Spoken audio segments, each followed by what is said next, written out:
in the legendary landscape of the largest crater lake in the world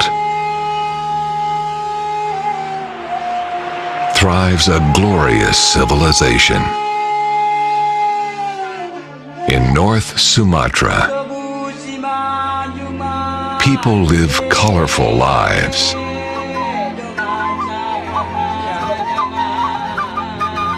And nature continues to fascinate both the locals and visitors from all walks of life. A delightful escape with a sense of adventure.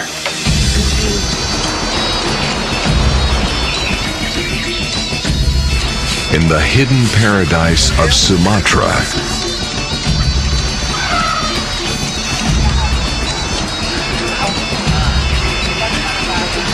experience the awesome nature.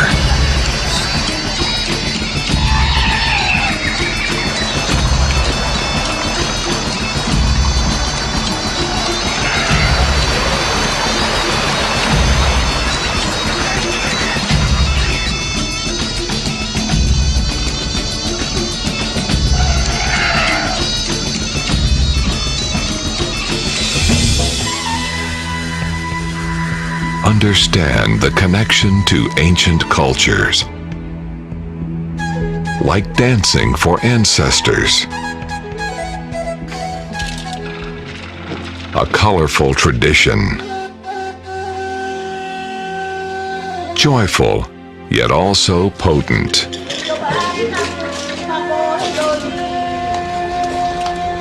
mystifying rituals,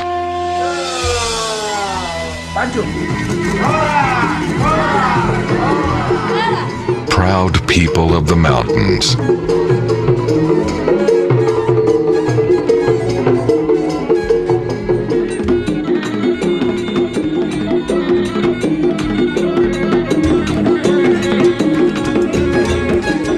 At the coast and in the cities.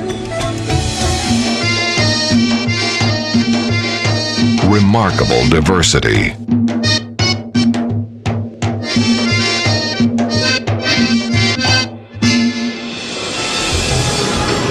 A bustling city. A multicultural Mecca. Peaceful harmony.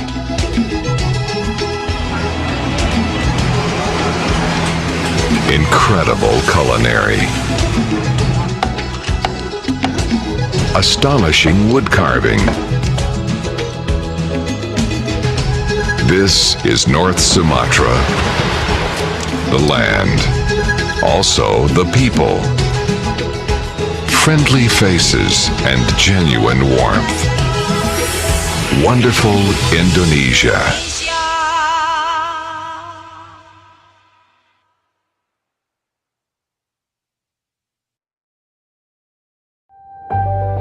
North Sumatra, a sign of God's love given with full affection, a piece of heaven attached to the earth, home of the world's largest ancient volcanic lake that holds 1,000 legends and mysteries, a land for diverse cultural conformity where civilizations live in harmony, a place of dignified tolerance, where the seeds of hope are planted, grown, and reaped for prosperity. The genuine miniature of Indonesia. By declaring the tagline, transformation towards the ultimate, Universitas Sumatera Utara is ready to transform into an international standards university with excellent local characteristics. I am Murianto Amin, presenting you Universitas Sumatera Utara. Starting from Universitas Sumatera Utara Foundation, which collected moral and material support from the people of North Sumatra and Aceh, on August 20th, 1952, the Faculty of Medicine was successfully established. USU was inaugurated as the 7th state university in Indonesia by the first president of the Republic of Indonesia, Sukarno, on November 20th, 1957. Located in Medan City, North Sumatra, USU consists of 2 campuses located in Jalan Dr. Mansur and Kuala Bekalah. USU has 15 faculties, 1 graduate school with 163 study programs, and 1 experimental garden covering an area of 300 hectares located in the Tambunan area, Langkat Regency. USU has the vision of becoming a university that has academic excellence as a barometer of scientific advancement that can contend in the global world. Carrying a new spirit, transformation towards the ultimate supports the entire USU academic community to make significant changes to their mindset and work culture per the demands of bureaucratic reform and technological acceleration. Transformation towards the ultimate is indicated by a series of transformations in various sectors. The transformation is realized through collaboration and synergy between the academic community and various parties to create excellent higher education services implemented through Tri Dharma. Campus digitization is an absolute must to provide the best service. Various digital services are provided by USU, such as ASA, e-office, e-agenda, PPID, and also telemedicine. Telemedicine provides easy access for medical treatment to the public through their gadgets. USU has received an A accreditation and is included in Cluster 1 of the Indonesian Ministry of Education and Culture 2020 rankings and ranked 15th university in Indonesia by the Times Higher Education Impact Rankings. USU has also established itself as a part of the international education community. USU is ranked first nationally and ranked 305th in the world in the field of agriculture and biological science at the university level by the Skimago Institutions rankings. In addition, USU is ranked 1201 plus in the world with QS Stars 3 on the Kwakwareli Simmons World University Rankings 2022 rating agency. As a commercial university, USU is committed to encouraging research to create an USU enterprise by establishing the Institute of Innovation and Business Technology Incubation, or LINKS. LINKS is a place for innovation and research products of USU's academic community to make contributions to society. Some of these innovative products are being prepared for mass production by cooperating with the industrial world and other universities as the implementation of the Merdeka Belajar Campus Merdeka program. Merdeka Belajar Campus Merdeka program is a manifestation of learning by combining theoretical and practical aspects to create excellent human resources. USU collaborates with various partners, from the state-owned company to the government sector, with the aim of creating graduates who are ready and able to follow the needs of the industry and the market. To support comprehensive learning, USU provides integrated facilities. Various facilities available include USU Hospital, Dental and Oral Hospital, Integrated Laboratory, Student Workshop, Auditorium, Student Center, Pancasila Building, International Guest House, Cafeteria, Student Dormitory, Garden, and various sports facilities. The spirit of transformation towards the ultimate within the scope of the Tridharma is a manifestation of USU's commitment to produce excellent human resources for the advance of Indonesia. USU believes that the contribution of all parties is the main key in the effort to transform to be superior. USU, the pride of North Sumatra for Indonesia, transforming to be the best in the world.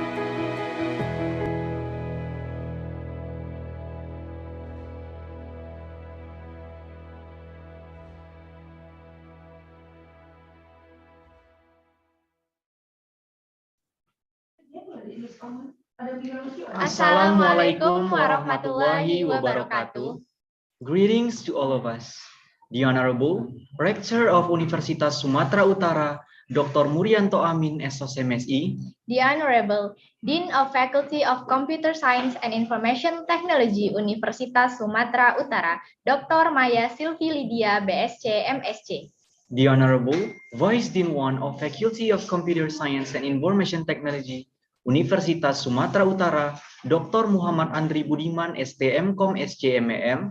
The Honorable Vice Dean 2 of Faculty of Computer Science and Information Technology, Universitas Sumatera Utara, Sarah Purnawati, STMSc.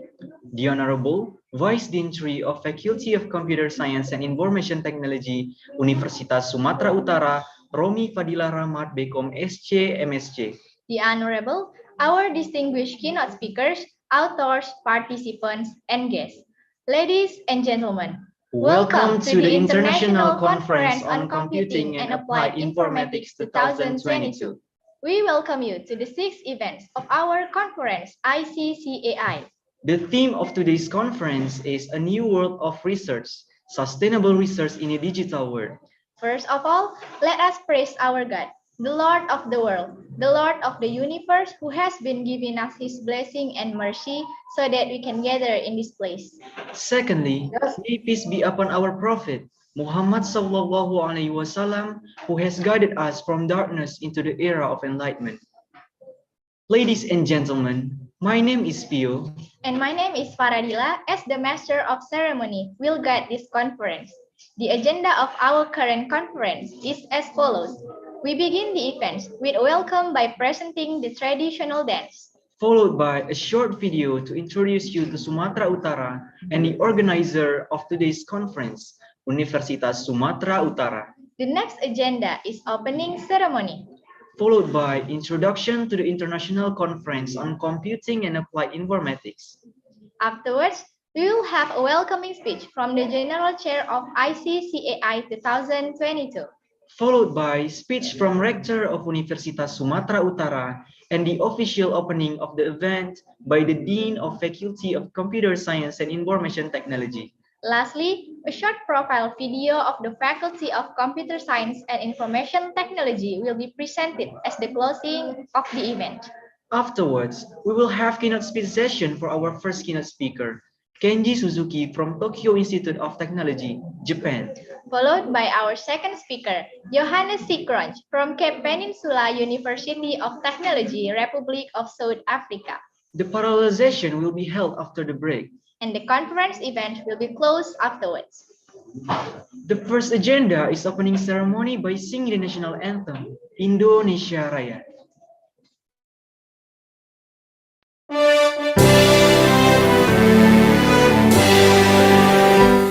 Indonesia tanah airku, tanah tumpah darahku. Di sanalah aku berdiri, jadi padu ibuku. Indonesia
Before we move to the following agenda, let's start this event by giving prayer by the co-chair of ICCAI 2022, Mr. Ivan Jaya. Assalamualaikum warahmatullahi wabarakatuh. Ladies and gentlemen, let us lower our head for a moment to pray to God Allah Subhanahu wa Ta'ala so that our international conference will be beneficial to all of us. I will lead this prayer based on the teaching of Islam, and for those of you who are not Muslims, you are invited to pray according to your own belief. A'udzu billahi minasy syaithanir rajim. Bismillahirrahmanirrahim. Alhamdulillahi rabbil alamin, hamdan syakirin, hamdan na'imin, hamdan yuwafi ni'amahu wa yukafi'u mazidah. Ya Rabbana lakal hamdu kama yanbaghi li zalali wajhikal karim wa azimi sultanik.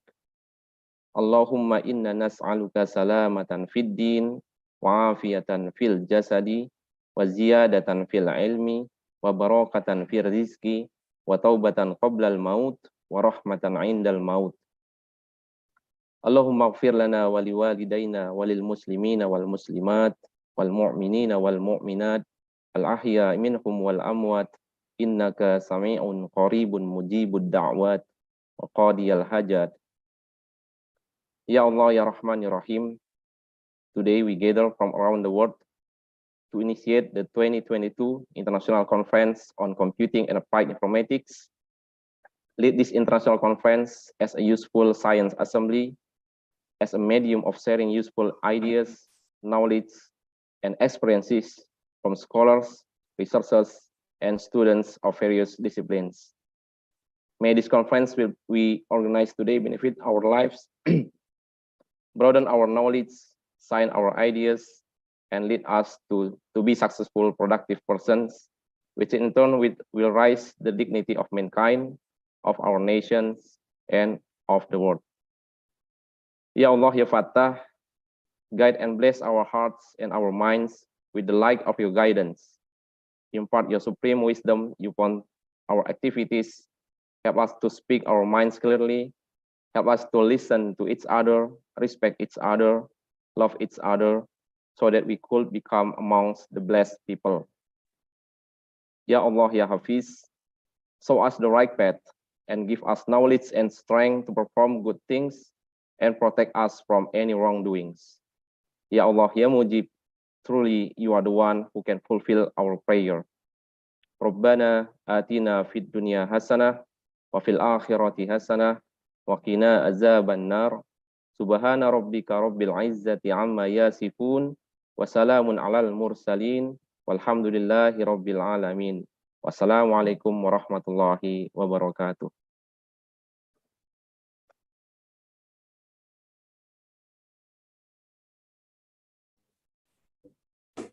Thank you, Mr. Ivan Jaya.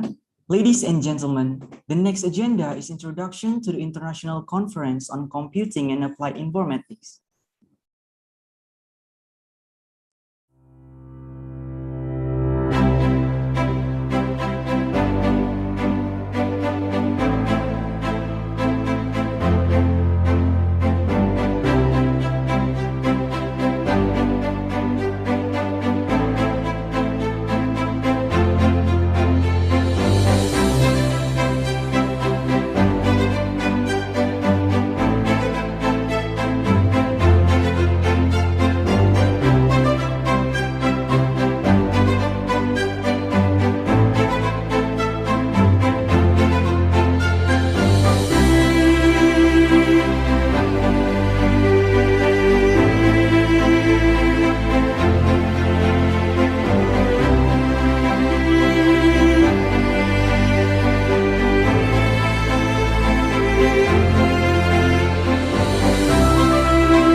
next agenda is welcoming speech of the General Chair of the International Conference on Computing and Applied Informatics 2022.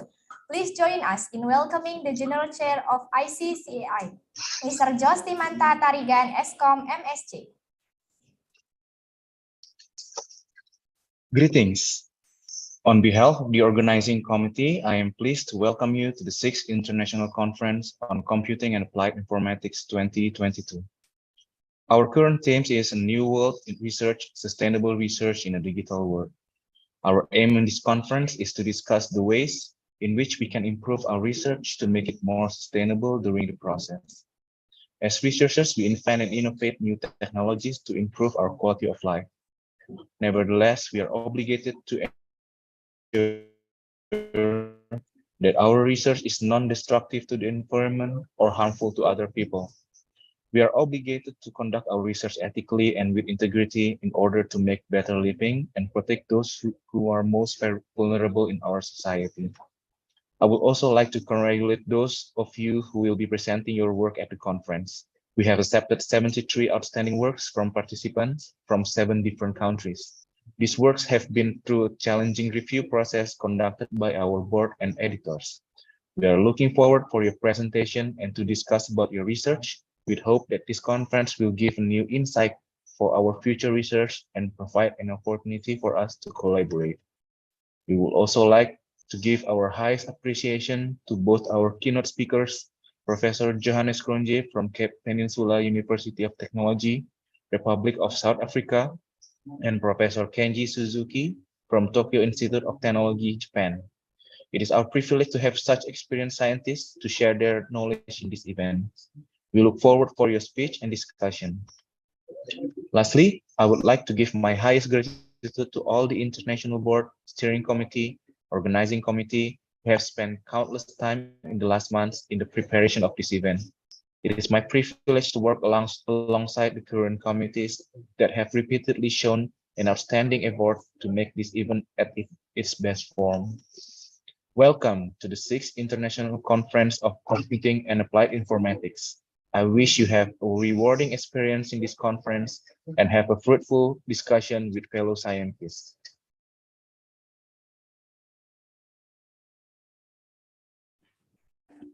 Thank you, Mr. Josti Manta Tarigan, for a welcoming speech. Ladies and gentlemen, we would like to invite all of us to follow the welcoming speech from the Honorable Rector of Universitas Sumatera Utara. Please join us in welcoming Rector of Universitas Sumatera Utara, Mr. Dr. Murianto Amin, SOS MSI. Bismillahirrahmanirrahim. Assalamualaikum warahmatullahi wabarakatuh. Good morning. Om Swastiastu, Namo Buddhaya, and keep healthy for all of us. The Honorable the speakers, Johannes C. Kroons from Cape Peninsula University of Technology, Republic of South Africa, Mr. Kenji Suzuki from Tokyo Institute of Technology, Japan, Dean and Vice Dean, Faculty of Information Technology and Computer Sciences, Universitas Sumatera Utara, Dean and Vice Dean of USU, Chairman of the committee and team, ladies and gentlemen, and all conference participants. Praise the Lord, God Almighty, Allah Subhanahu wa Ta'ala, for His mercy, compassion, and blessing, so that we could gather here in this morning, attend to the event of the 6th International Conference on Computing and Applied Informatics 2022, which is held by the Faculty of Information Technology and Computer Sciences, Universitas Sumatera Utara. Honorable ladies and gentlemen and all participants, I appreciate holding this international conference as one of our efforts to encourage cross-country sharing of the latest knowledge and information on computer sciences and information technology by inviting speakers from universities outside Indonesia. Besides being useful as a means of transferring knowledge and experiences, it also improves communication, and scientific activities with academics from various countries, which are expected to continue in multiple joint activities in the scientific realm. This international activity is also carried out as an effort by Universitas Sumatera Utara to improve various work programs, especially campus internationalization. In addition, it increases the number of international scientific publications produced by lecturers and students, and it revives research interests, leading to technological informations and computer sciences innovations. The developments and changes of the current era significantly affect the outcome of information technology and computer sciences, which experience continuous changes and dynamic accelerations. The science continues to improve at the scientific, technical, and practical levels, requiring every practitioner and academician to update, to be included continuously. Furthermore, digitalization can no longer be denied its role and needs in all aspects of life. All times are currently connected with digital advancements, which require humans to adapt quickly to provide greater convenience and benefit. The theme of this conference, A New World of Research, Sustainable Research in a Digital World, brings the hope that this international conference will be able to bring new ideas born from sharing information, experiences, and knowledge of the speakers to the seminar participants who attended. In particular, to facilitate academics in getting new things related to their fields of expertise in computer sciences and information technology, increasing lecturers' scientific publications, and facilitating master's program students in completing their studies. Therefore, we are happy to welcome the researchers who will attend this conference. And we will be able to generate fresh ideas and targeted recommendations and distribute knowledge to be applied and realize a better future for the world. Honorable ladies and gentlemen, that's all I can say on this occasion. I hope that all conference participants can take many advantages of this conference to get the information they need and increase the number of articles published in reputable journals, which will significantly impact university rankings in various rating agencies. It is also a place for building friendships between academics that will open up further collaboration and cooperations. May Allah Subhanahu wa Ta'ala, God Almighty, always bless all our effort and hopes. Thank you. Assalamualaikum warahmatullahi wabarakatuh. Om Santi Santi Santi Om Namo Buddhaya.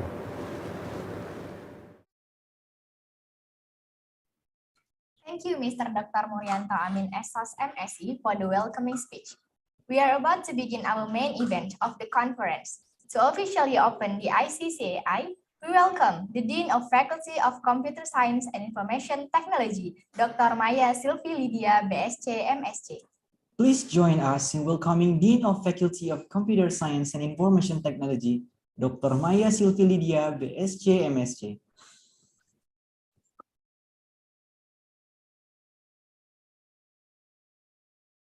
Bismillahirrahmanirrahim. Assalamualaikum warahmatullahi wabarakatuh and good morning.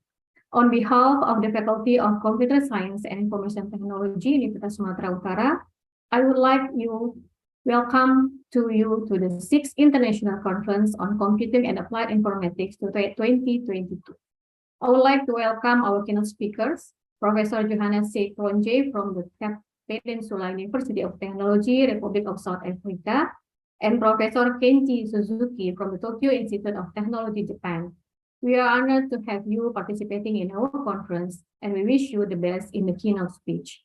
I would also like to welcome and congratulate all authors who has been accepted in the current conference. I look forward for your presentation, and I hope this conference can contribute positively to your current and future research. Being a reputable university is part of our aim at Universitas Sumatera Utara. We believe that one of the most important efforts to achieve that is to continue our research with our global partners. With our strong background in computer science and information technology, our faculty has developed a strong collaboration with many international universities through research and academic exchange programs. This event is intended to extend those collaborations. We hope that in this event, not only we are able to exchange ideas and experience among researchers, but also to develop new collaborations between our researchers. Finally, I would like to congratulate the committees of ICCAI 2022 for their efforts to organize this conference. I believe that this conference is well planned and organized, which enables the best experience for the keynote speakers, the presenters, and participants. I'm grateful to be a part of it. On behalf of the organizing committee of ICCI 2022, the Faculty of Computer Science and Information Technology, I hereby declare the 6th International Conference on Computing and Applied Informatics 2022 is officially open. Thank you. Assalamualaikum warahmatullahi wabarakatuh. Thank you, Mrs. Dr. Maya Sylvie Lydia, BSc MSc. Ladies and gentlemen, the next agenda is Introduction to the Faculty of Computer Science and Information Technology, Universitas Sumatera Utara.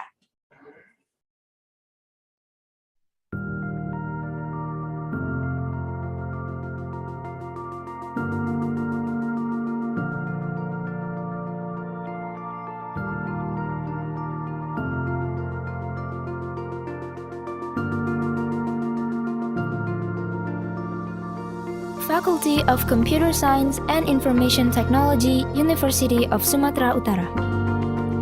Being a forum for anyone who intends to know more about computers and information technology that has been developing in the community.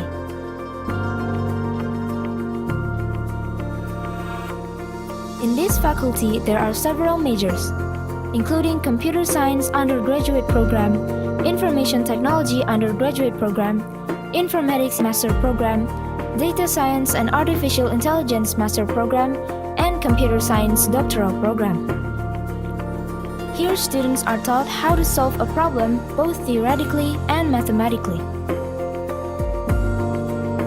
Many graduates from Fasilkom TI USU have succeeded in creating startups or building a website and various other useful applications. Fasilkom TI also provides various facilities that can support students in learning how computers work and how information can be conveyed through technology that has been developing.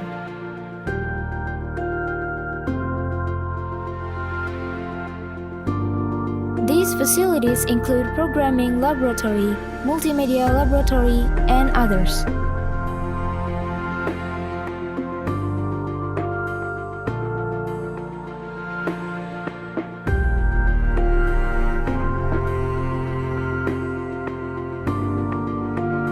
When we get to find more about how computers work, we will understand more and more about the information we get from social media and articles that we often see via telephone.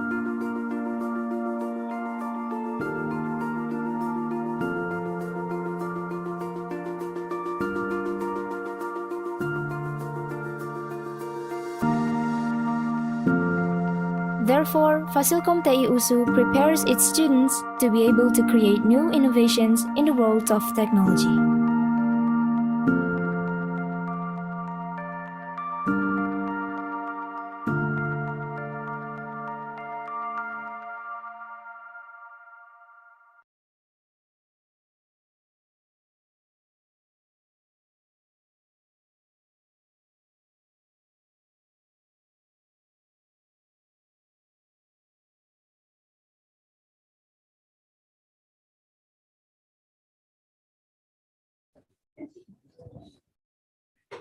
We will start our first keynote speech session at 10 p.m. Please kindly wait for the session to start.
Welcome, Mr. Kenji Suzuki. Ladies and gentlemen, the first agenda of the conference session is keynote speech from the invited speaker, Mr. Kenji Suzuki from Tokyo Institute of Technology, Japan. To moderate this session, we invite Dr. Muhammad Andri Budiman, STMCom, SCMAM, as the moderator for the first keynote speech. Please welcome Mr. Dr. Muhammad Andri Budiman, STMCom, SCMAM. Thank you so much. Good morning, ladies and gentlemen. Selamat pagi. Assalamualaikum warahmatullahi wabarakatuh. My name is Muhammad Andri Budiman. Let me introduce our distinguished speaker, Professor Kenji Suzuki, who has a PhD from Nagoya University. He worked at several places, such as Hitachi Medical Corporation, Aichi Prefectural University, Japan, as a faculty member. Also in Department of Radiology, University of Chicago, as an assistant professor, and Medical Imaging Research Center at Illinois Institute of Technology as associate professor. He's currently a tenured professor and director of Biomedical Artificial Intelligence Research Unit at Institute of Innovative Research, Tokyo Institute of Technology, Japan.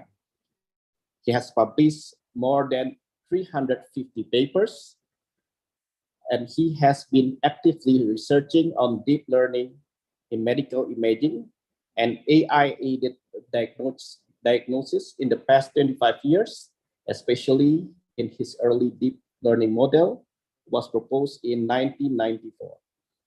His papers were cited more than 13,000 times, and his age index is 55. Professor Suzuki, you may start the talk now. Thank you. Thank you very much. Let me share my slides.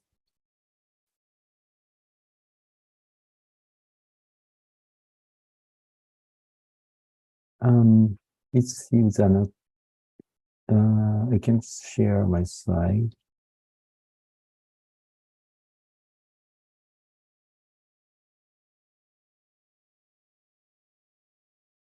Can you? Okay.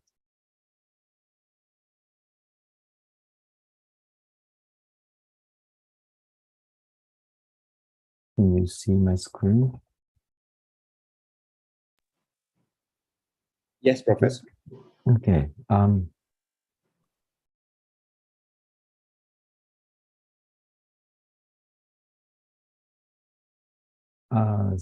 Thank you, Professor Budiman, for the detailed introduction. I will talk about today AI doctor and medical AI imaging with deep learning. Let me introduce myself a little bit. As the introduced, I worked at University of Chicago for 13 years and then Illinois Tech for 4 years. Then I moved my AI lab for medical imaging from Chicago to here in Tokyo, Japan. That was 2018. I was invited to join Tokyo Tech through World Research Hub Initiative, which is an initiative that recruiting top researchers from all around the world, and I was invited in AI field. The gentleman next to me is Professor Osumi, who won the Nobel Prize in Medicine in 2016. He's one of the members of the initiative and the most successful case. So, as you know, deep learning obtained enthusiastic attention as a breakthrough technology from academia and industry. Some people said AI driven by deep learning would make the fourth industrial revolution. When you say the fourth industrial revolution is not the matter of an individual or researcher, it's a matter of the country. So the many countries treat AI as the strategic research area. And also the index for it, the insurgent attention from business side. This is global market prediction. Global AI market in healthcare is expected to reach at $66.8 billion in 2027, with an annual growth rate of 100%. So it is one of the most rapidly growing, promising areas in AI. So the conference is AI in medical imaging area. Those are top conferences starting from MICAI, ISB, EMBC, and MLMI. MLMI is a machine learning in medical imaging. That international conference was created by myself and my friends in 2010. And then it continues, and this year is 12th one.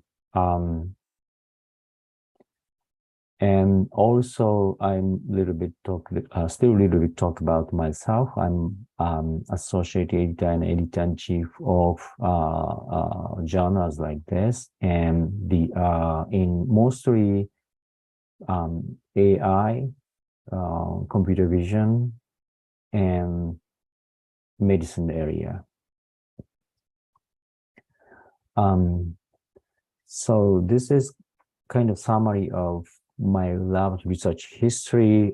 Since 1994, my lab has been studying actively on deep learning in medical imaging, including the first FDA-approved deep learning product. I will introduce some of them today.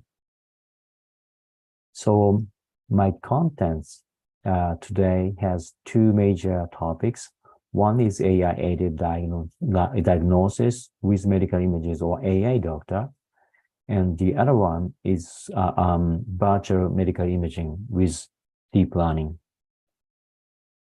The first topic is, it used to call the computer-aided diagnosis, but now people call AI-aided diagnosis or AI doctor.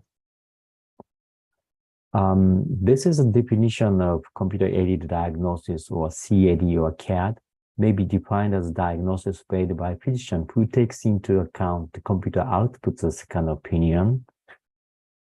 So it's like this. You have medical image, you put medical image into computer AI and it analyzes it. And then the AI tells you I found a pattern similar to cancer, look at this. And then you, as a physician, make a final diagnosis by using AI physician as a second opinion. This is the concept of computer-aided diagnosis. There's another important, similar but different concept, which is automated diagnosis. In automated diagnosis, the AI diagnose itself without humans, and it's like driver assistance versus automated driving. In driver assistant, your car gives you alert the person is walking in front of your car, whereas in automated driving, your car drives itself, and you can read newspaper in a car. So that's the difference between the two.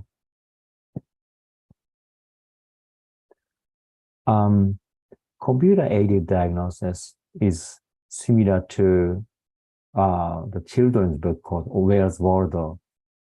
This is Waldo. Your task is to find Waldo from this complicated scene. So can you find Waldo? It might be difficult because the spatial resolution is limited. The contrast resolution is limited. Maybe it's noisy. More importantly, there are patterns similar to Bordeaux that makes you to find a Bordeaux instantly. Take a little time to find a Bordeaux from here.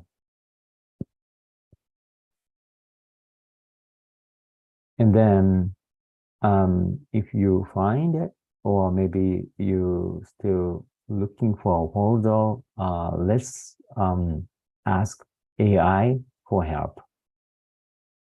So AI said, this one will be Bordeaux, and this one might be Bordeaux. And the truth is, the first one is real Bordeaux. So it's called a true positive. And then second one is not Bordeaux. So it's called false positive. So keep in mind that the AI can make a mistake. And it's important to keep in mind there's an essential difference. Whereas Bordeaux has always one Bordeaux in each two-page spread, whereas there are abnormality only occasionally in medical images. Remember, most cases are normal in screening population. Now, can you find Bordeaux? Then we need the AI's help. Let me talk a little bit about actual computer-aided diagnosis system. This is CT scan of the lung. Your task is to find lung nodule, which is potential lung cancer, from this image. Before deep learning, we do these steps. So there are 4 steps, and I will show you each step one by one. In the first step, you segment the lungs or organs so that you can focus on the lungs. And then second step is detecting nodule candidate and segment them. So in this stage, there are many false positives, computer mistakes. And then to remove false positives, in the third step, we calculate features from each island, such as contrast, area, circularity, and so on. And then fourth and the final step, machine learning comes to play a role. So the to distinguish from deep learning, it's called feature-based machine learning. The inputted features extracted from segmented object, and then what the feature-based machine learning does is to determine the decision boundary between nodules and non-nodules, so that when the unknown candidate comes, and you can the AI can distinguish between the two. So that is the steps that we always took before deep learning. This is history of machine learning in computer vision. The upper is the feature-based machine learning, and the lower is the deep learning. The deep learning in 2012, it became very popular and created the AI research boom. But deep learning has long history, actually. I will let you know, talk a little bit about our original deep learning model shortly. So with that feature-based machine learning, we applied to evaluate the performance of the feature-based machine learning. We applied it to this database. this database is unique because that contains 38 lung cancer missed by radiologists. So it's very difficult database. And we have 4 steps I explained, and then the performance, well, is like this. The sensitivity, this is correct detection rate of cancer, is 88%. It's not too bad, but when you look at false positives, computer mistakes, there are 16 false positives per patient. It's probably too many like this. So we need advanced method or advanced machine learning to reduce those false positives. And this is the explain why deep learning is breakthrough from the aspect of amount of data. I borrowed this from the slide by Andrew Ng at Stanford. When you use a traditional feature-based machine learning AMRED, as the amount of data increases, the performance goes up once but saturated. Whereas deep learning's performance going up exceeds the user requirement or human performance. That's why the deep learning is called breakthrough. And then we have to reduce the false positives. We have original deep learning model called MTANN back in 1996. So what is MTANN? That is a massive training artificial neural network. It's called MTAN, and it's supervised image processing based on machine learning.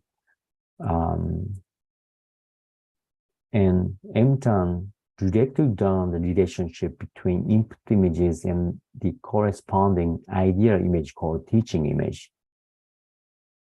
And to enhance specific pattern, in this case, lung cancer is here, so you can train MTAN to enhance lung cancer like this. This is the architecture of MTAN. MTAN's input is the pixel values, pixels in a sub-regional image patch extracted from input image.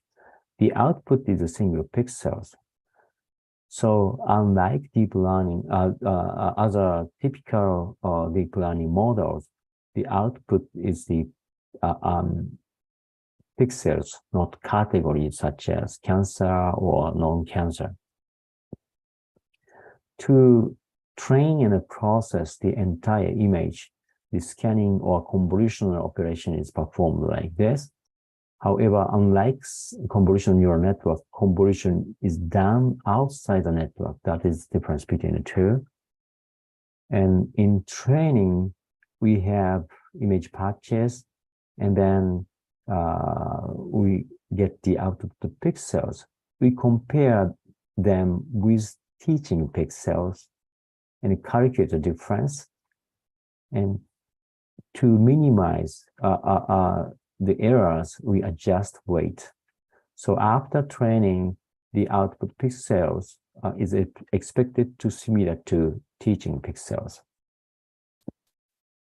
So going back to the false positives, we have lung nodule on the left and the false positives on the right. We have to distinguish between the two.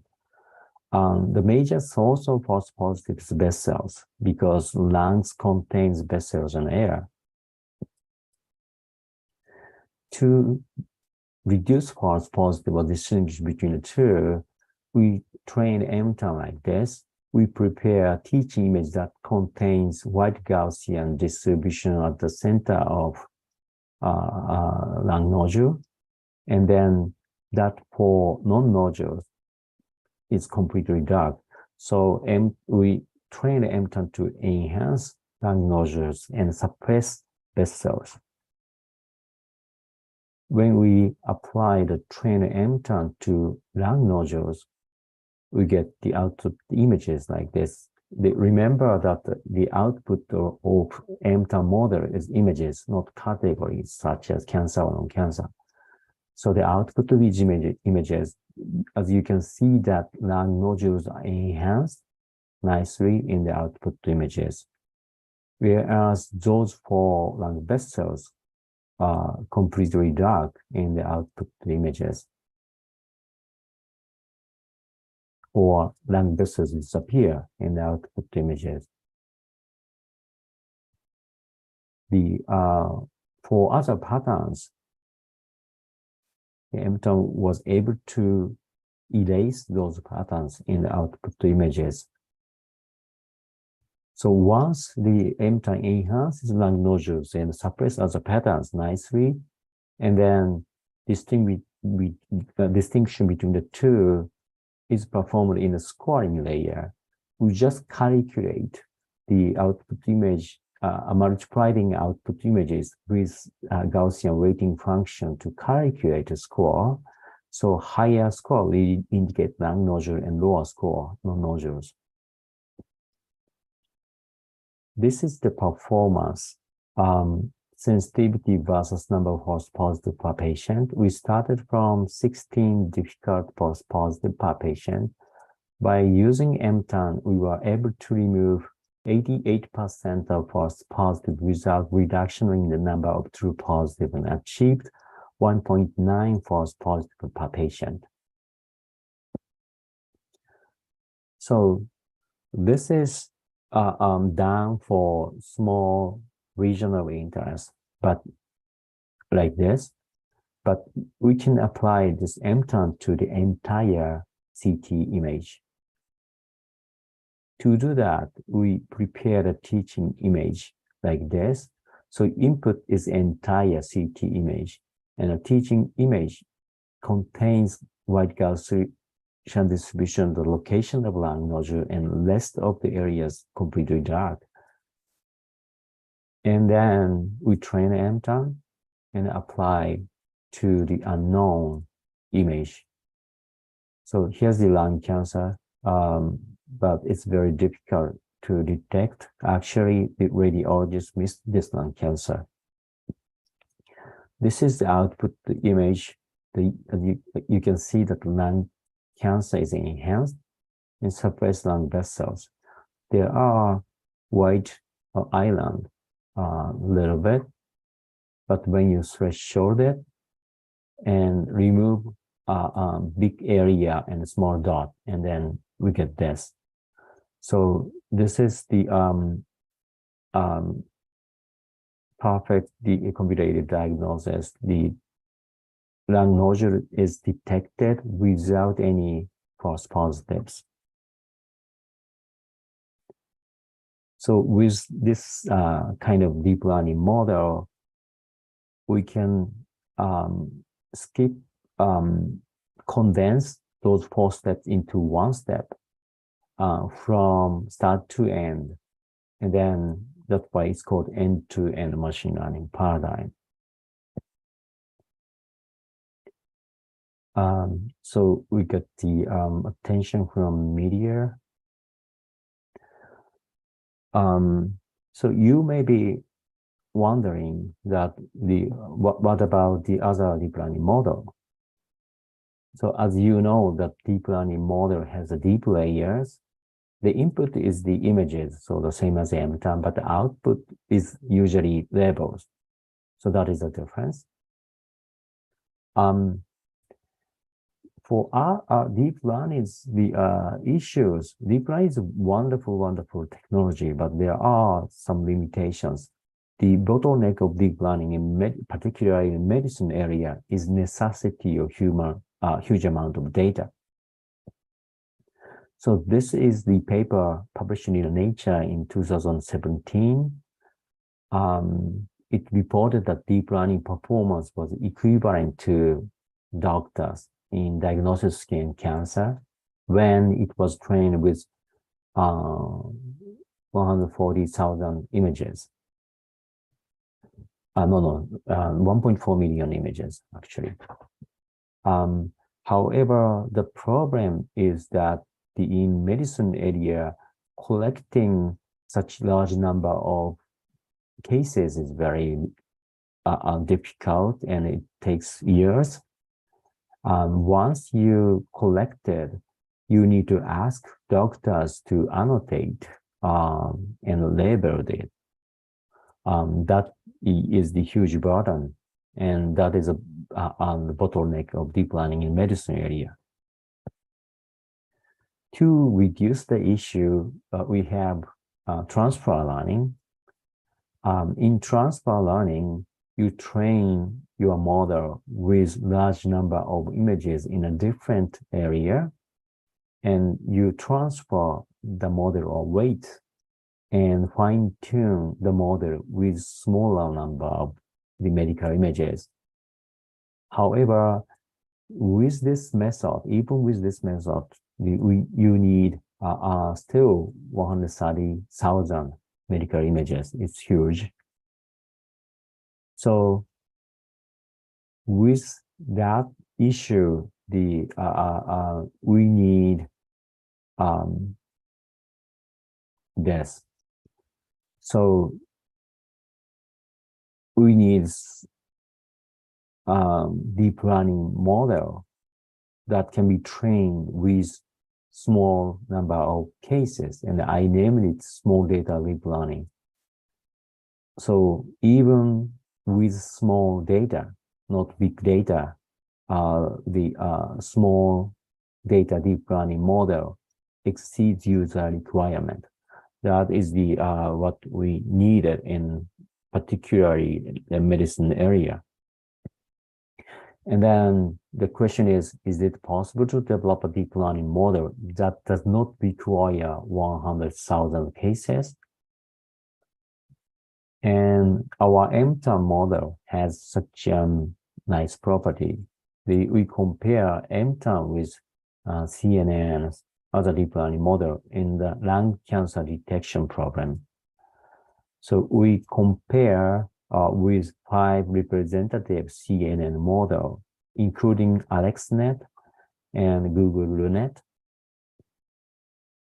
We train the 5 CNN model with a small number of cases and tested on the same database, unknown, but the database.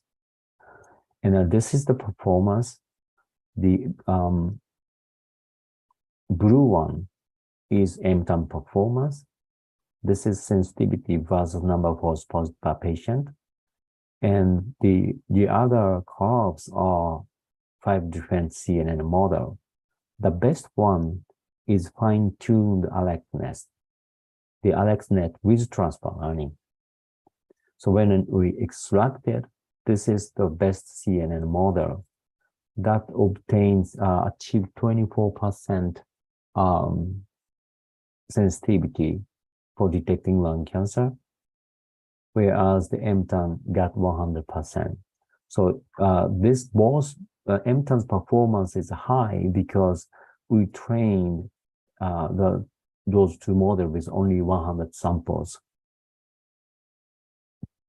So the MTAM is robust and the high performance in the small data area.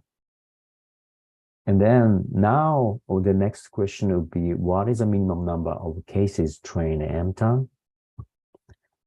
We to test this, we use this program. We use semantic segmentation of liver cancer. So this is the CT image of liver, and the task is segment the liver tumor, like radiologist does. And there was a world competition in 2017. This is a list of top teams. The best one or winner is this. from Lenovo, and that is coefficient is performance indices. And the number of training tumors, they use 900 tumors for training. And we compare our MTON with those competition winners. This is the architecture of 3D MTON. We have Hessian enhancer here, and a teaching image is something like this. We have liver tumor segmentation by manually and train the MTON model. And to evaluate the performance, we use dice coefficients. That is basically overlap area between true area versus predicted area. And we increase the number of training tumors from 7 to 14 to 28 and so on. And this is the result. The red one is gold standard manual segmentation by radiologist, and the green one is MTON, and yellow one is complete agreement. So as you can see that the MTONs, the semantic segmentation agree well with gold standard. And then this is the summary of comparison. So when we train the MTON with 7 tumors, the dice coefficient was 0.69, and we increased to 14 tumors, and then our MTON achieved 0.70. That is equivalent to the competition winner. So we were able to reduce the number of training cases a factor of 65. And this is the summary of advantages of MTON over other deep learning model. The first, the important advantage is MTON can be trained with small number of cases. The another important thing is computational cost is very low. You can run the, or train the MTON model on a laptop. Does not require a GPU server. So with the MTON model, we can build small data deep learning model. This is the first part of the topic, and the second part is the virtual deep learning or AI imaging. I created this term. There are 2 topics.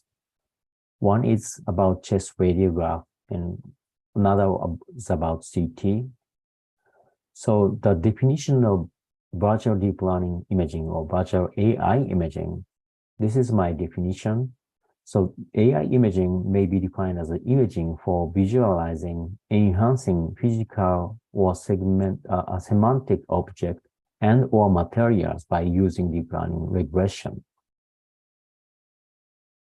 And the goal is to make the invisible visible, or the less visible more visible.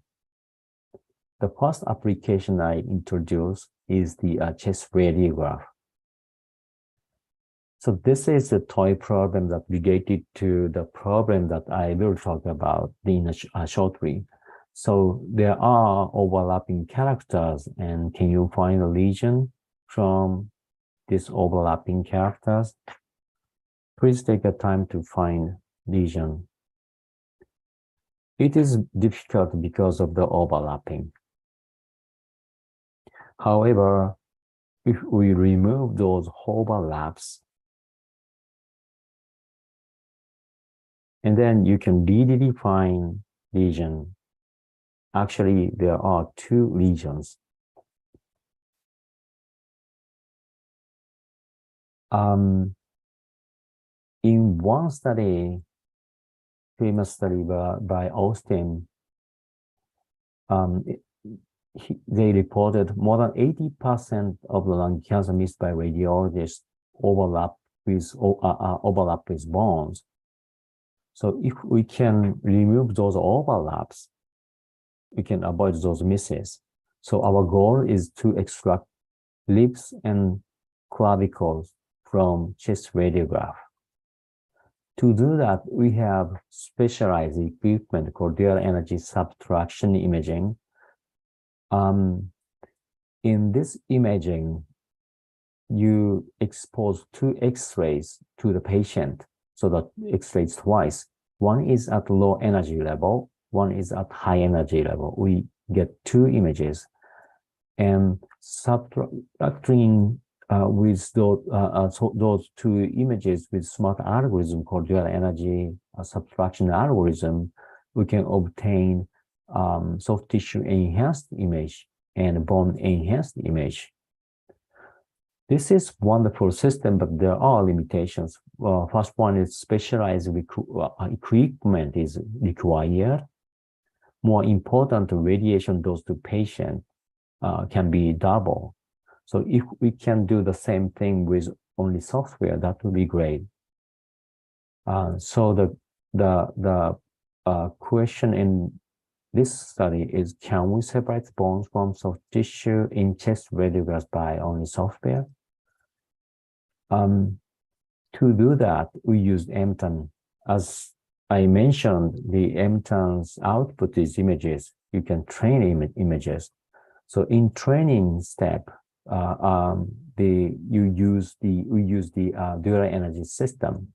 So input images is standard chest radiograph with overlapping bones. And for teaching image, we use dual energy soft tissue and bone images. And we use multi-resolution MTAN. The multi-resolution MTANs look like this. You divide original full resolution images into multiple scales, and then apply the 3 different MTANs, and then reconstruct it back to the original one. So this has U structure, and we didn't call it UNet, but there are somebody reinvented the similar network and called UNet is here. So multi-resolution MTAN is similar to UNet, but the proposed long time ago. And we use the UNet type multi-resolution MTAN. Basically, we once trained, we don't need dual energy system anymore. We can apply the trained MTAN to single image from the standard system to obtain soft tissue and bone images. Here's a result when we apply the trained MTAN. As you can see, ribs and clavicles are suppressed while maintaining soft tissue such as lung vessels.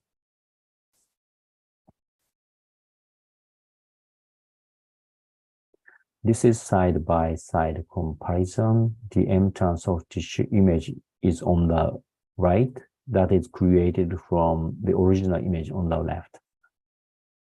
And this is bone enhanced image. Bones are determined well. This is comparison with real dual energy soft tissue image on the right. You see that those two images are very similar. When we enlarge them, the MTAN soft tissue image is in the middle, created from image on the left, and that is similar to the gold standard dual energy soft tissue image on the right. So in other words, this to create this image, the patient get 2 X-ray exposures, but not single when we create MTAN soft tissue image in the middle. This is cancer case. You see that lung cancer overlap with rib. When you take a look at the MTAN soft tissue image, conspicuity of lung cancer is enhanced, improved by removing overlapping bone structures. So with this technology, we don't need specialized equipment or no additional radiation dose to patient, but we need only software. And we get some media coverage. And this technology was actually commercialized by a startup company in the US. University of Chicago licensed the technology to the company, and they obtained FDA approval in 2010. That is the when we go back and think about the event that actually this is the first FDA approved deep learning product back in 2010, before deep learning boom started. One more topic in AI imaging is about CT, which is radiation dose reduction in CT. Our purpose was to develop a new MTAN technique for converting low-dose CT images into high-dose light images to reduce radiation dose in CT. So to do that, we need ultra-low-dose CT image and corresponding high-dose CT image pair from phantom, not patient, to train MTAN. Once trained, we don't need high-dose image anymore. We can apply the trained MTAN to new ultra-low-dose CT image of a patient to obtain high-dose CT light image where noise and artifact are reduced and with the images are high quality. So this is the result. The image on the left is the ultra-low-dose CT image with 0.2 millisievert. This is the lowest limit of CT scan. As you see, that noise and artifact are very heavy, and then lung nodule. Here's a lung nodule, but it's difficult to identify. When you increase the radiation to 10 times and you get this image on the right, the noise is reduced, but still a little bit noisy. And the image in the middle is a virtual high-dose CT image with MTAN technology. As you see that the nodule is very clear, you can identify it, the noise and artifact are reduced, and you can see that the vessels, even if they are small. And then when I asked radiologists to evaluate the image quality, they said the image quality of MTAN is higher than this high-dose image. That is because we trained MTAN with a very, very high-dose image of a phantom, wider image of a phantom, 35 millisievert. When we do quantitative evaluation, the 0.2 millisievert image is equivalent to 7.34 millisievert image. That means we can remove 97% radiation dose. And 97% radiation dose is the very high compared to existing state-of-the-art radiation dose reduction technology, that can reduce only 17 to 44%. And the computation time is minimum. You can run our MTAN on a laptop, and it takes only 20 seconds for 600 images, to process 600 images. This technology was actually commercialized by a startup company in Bay Area, Silicon Valley in the US, and they get FDA approval in 2016. Because the times is up, I will skip this. Basically, you can apply the same technology to mammography, X-ray images, and then you can do semantic segmentation by using MTAN, you can get the semantic segmentation results similar to the doctor's segmentation. So in conclusion, deep learning AI is a rapidly growing area of research in medical imaging. And I introduced AI-aided diagnosis. The issue is small data, big data issue, and we need to develop small data deep learning, and we developed MTAN for that. And I introduced deep learning or AI imaging that can remove bone component from chest radiographs, or you can create virtual high dose images in CT. Thank you for your attention.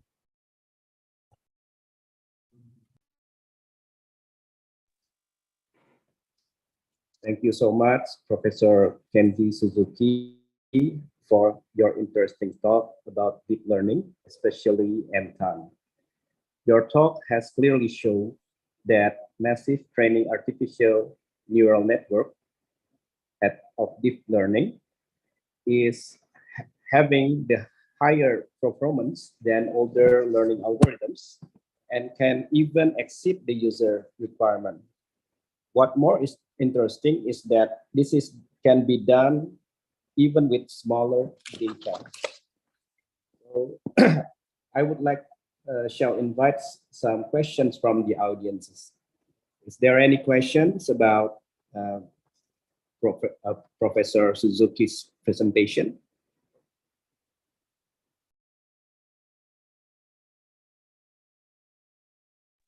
Okay, there's one question from Mr. Ivan Jaya.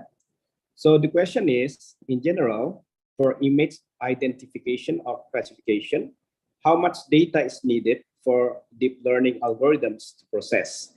Is feature-based machine learning like SVM still worth using? Then the second question is, M10 can work on small amounts of data. What is the minimum amount of data that M10 can process with good accuracy?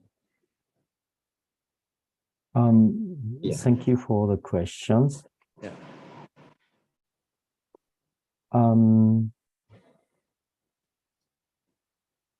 So the other deep learning model, let me change slide.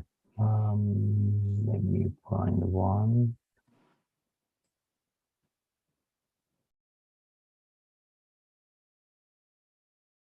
So the usually it's said that deep learning model requires 10,000 to 100,000 cases for per disease.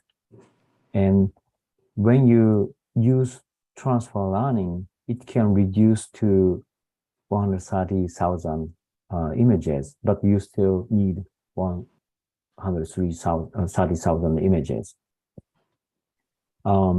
Whereas MTAN need small data, and for this lung cancer problem, we needed 100 cases, not 130,000 cases. And the for feature-based machine learning, not deep learning, the required number of cases is smaller, such as 500 to 1,000. But the performance does not exceed the human performance or the user requirement. That was a problem, and then deep learning called breakthrough because it exceeded the human performance. But when big data is available, that is the same. And for the second question, the minimum number of cases to require training the MTAN, we did this the problem, and the results show that the minimum is the 14 tumors, so less than 20, to reach the world champion performance of 0.70 dice coefficient. So the minimum number of cases trained MTAN is something like 10 or 20.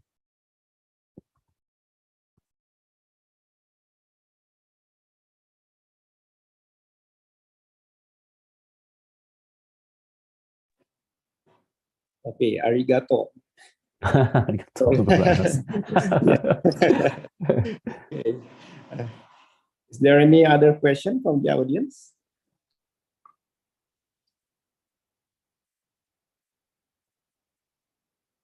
Okay, I have one question from myself. There's one question from me. Okay, there's maybe a question from Mr. Amir Saraj. Yeah, on the please. chat. Or do I ask directly, or You can ask directly. Yeah. Oh, okay.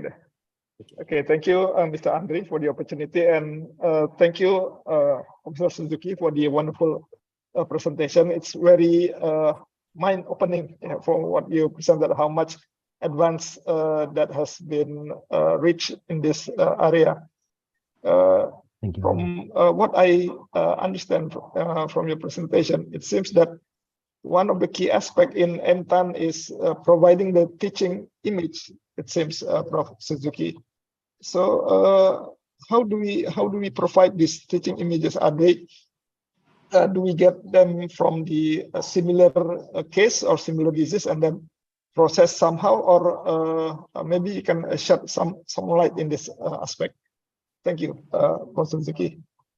Thank you for the questions. So basically, the teaching cases is images, not category. Like other deep learning model, you just need the which one contains cancer, which case contains cancer, which image contains cancer.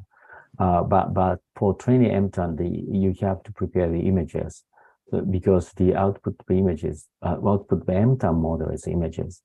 So you have to teach MTAN with somehow the images to enhance or detect or segment object. You put white distribution or white thing in the teaching image to enhance the specific object. In this case, lung cancer. When you train MTAN with this teaching image, the MTAN learn to enhance lung cancer and suppress other patterns. And then by using this, you can obtain the result like this. You can segment lung cancer nicely without any false positives. And more specific application, not just a distinction between cancer and non-cancer, such as semantic segmentation. You use the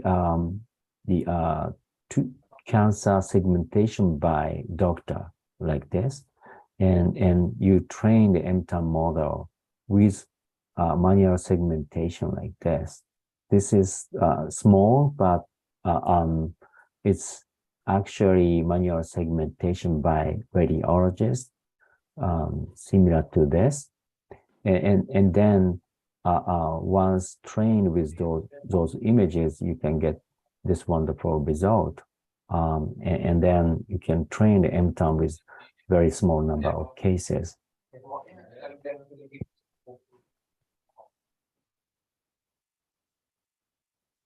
Okay, so basically, if I may continue a little, Mr. Amri, perhaps. Okay, so basically the teaching image comes from another image, perhaps with the same disease, but already enhanced, something like that, Prof. Suzuki. Yeah. So basically, this is the computer-generated image. A computer-generated image, yeah. So it doesn't have to be from the same disease. Just if you want the MTAN to look for like some bright areas, then we use like it doesn't have to be an image from the disease process.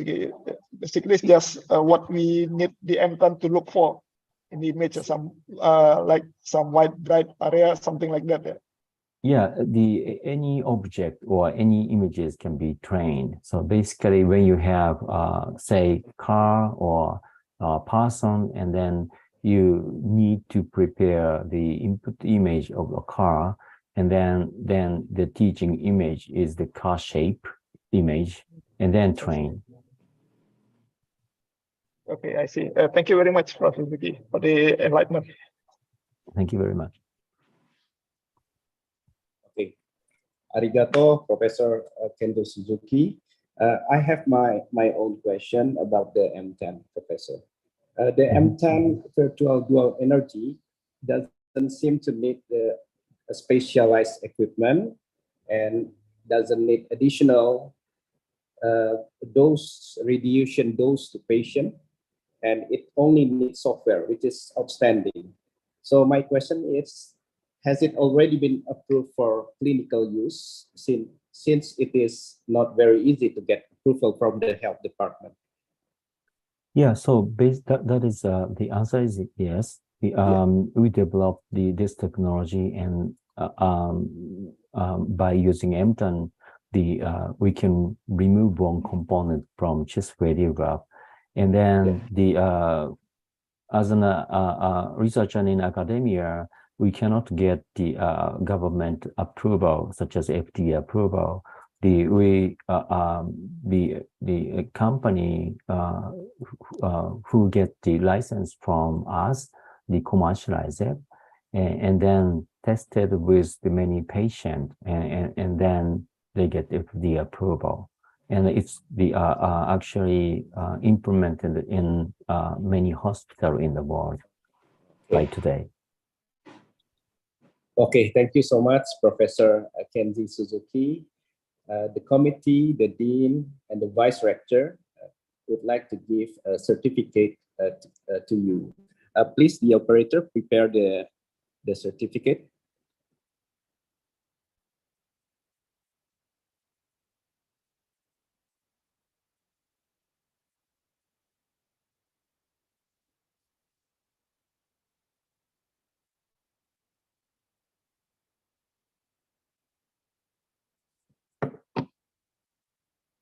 Oh, that's nice. Yeah. Okay, thank you so much, Professor Kenji Suzuki, for the contribution as presenter of the paper entitled AI Doctor and Medical AI Imaging with Deep Learning at the 6th International Conference on Computing and Applied Informatics 2020, a new world of research, sustainable research in digital world. Medan, Indonesia, 8th of November 2022. This certificate is given by Dr. Maya Silvia, which is the Dean of the Faculty of Computer Science and Information Technology, and Professor Hopi Alzed Hasibuan, which is the Vice Rector of Research, Community Service and Cooperation, Universitas Sumatera Utara. Once again, thank you, and I would like to give an applause for your presentation. Thank you very much. Thank you I really appreciate it. Yeah, arigatou gozaimasu. Arigatou gozaimashita. Yeah. Okay, thank you so much. I shall give the floor back to the Master of Ceremony. See you again, Professor Kendo Suzuki. Thank you very much.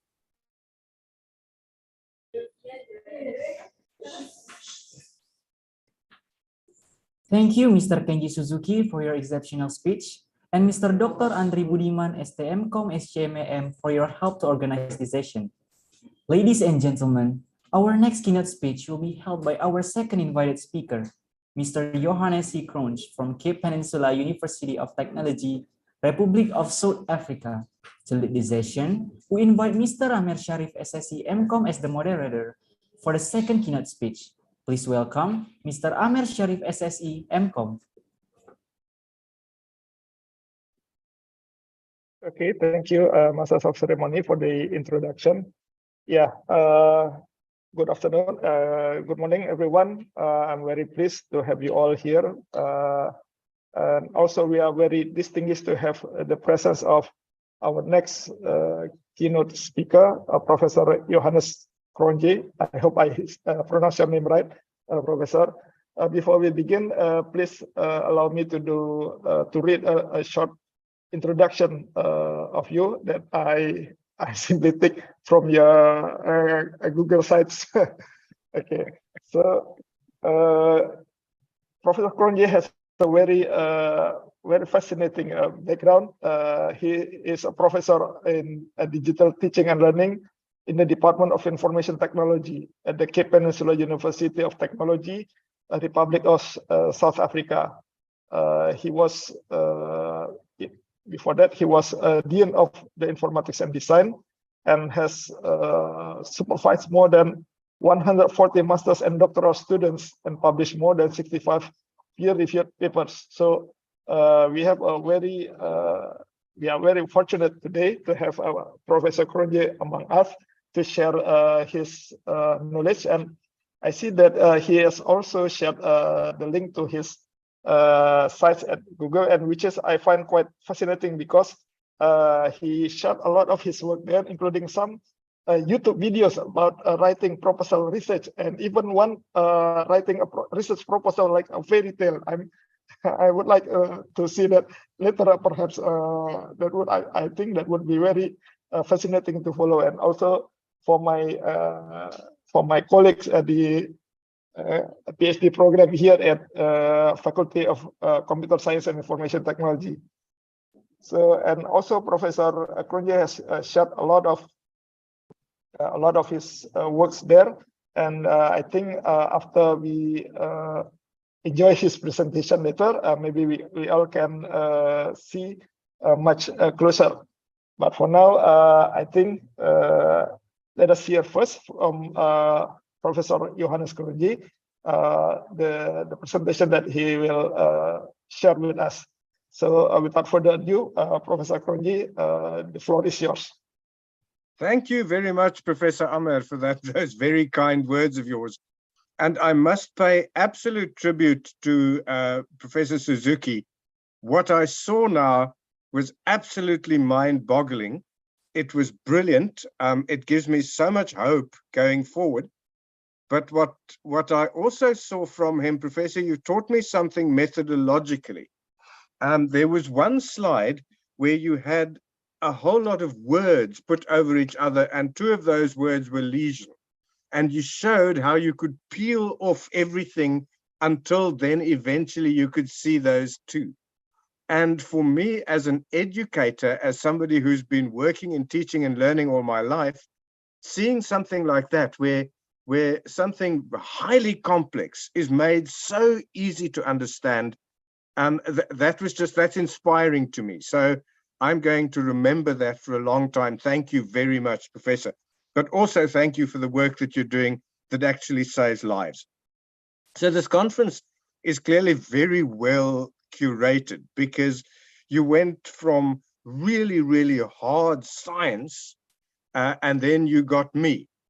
And I do the opposite of really, really hard science. I do what is fuzzy.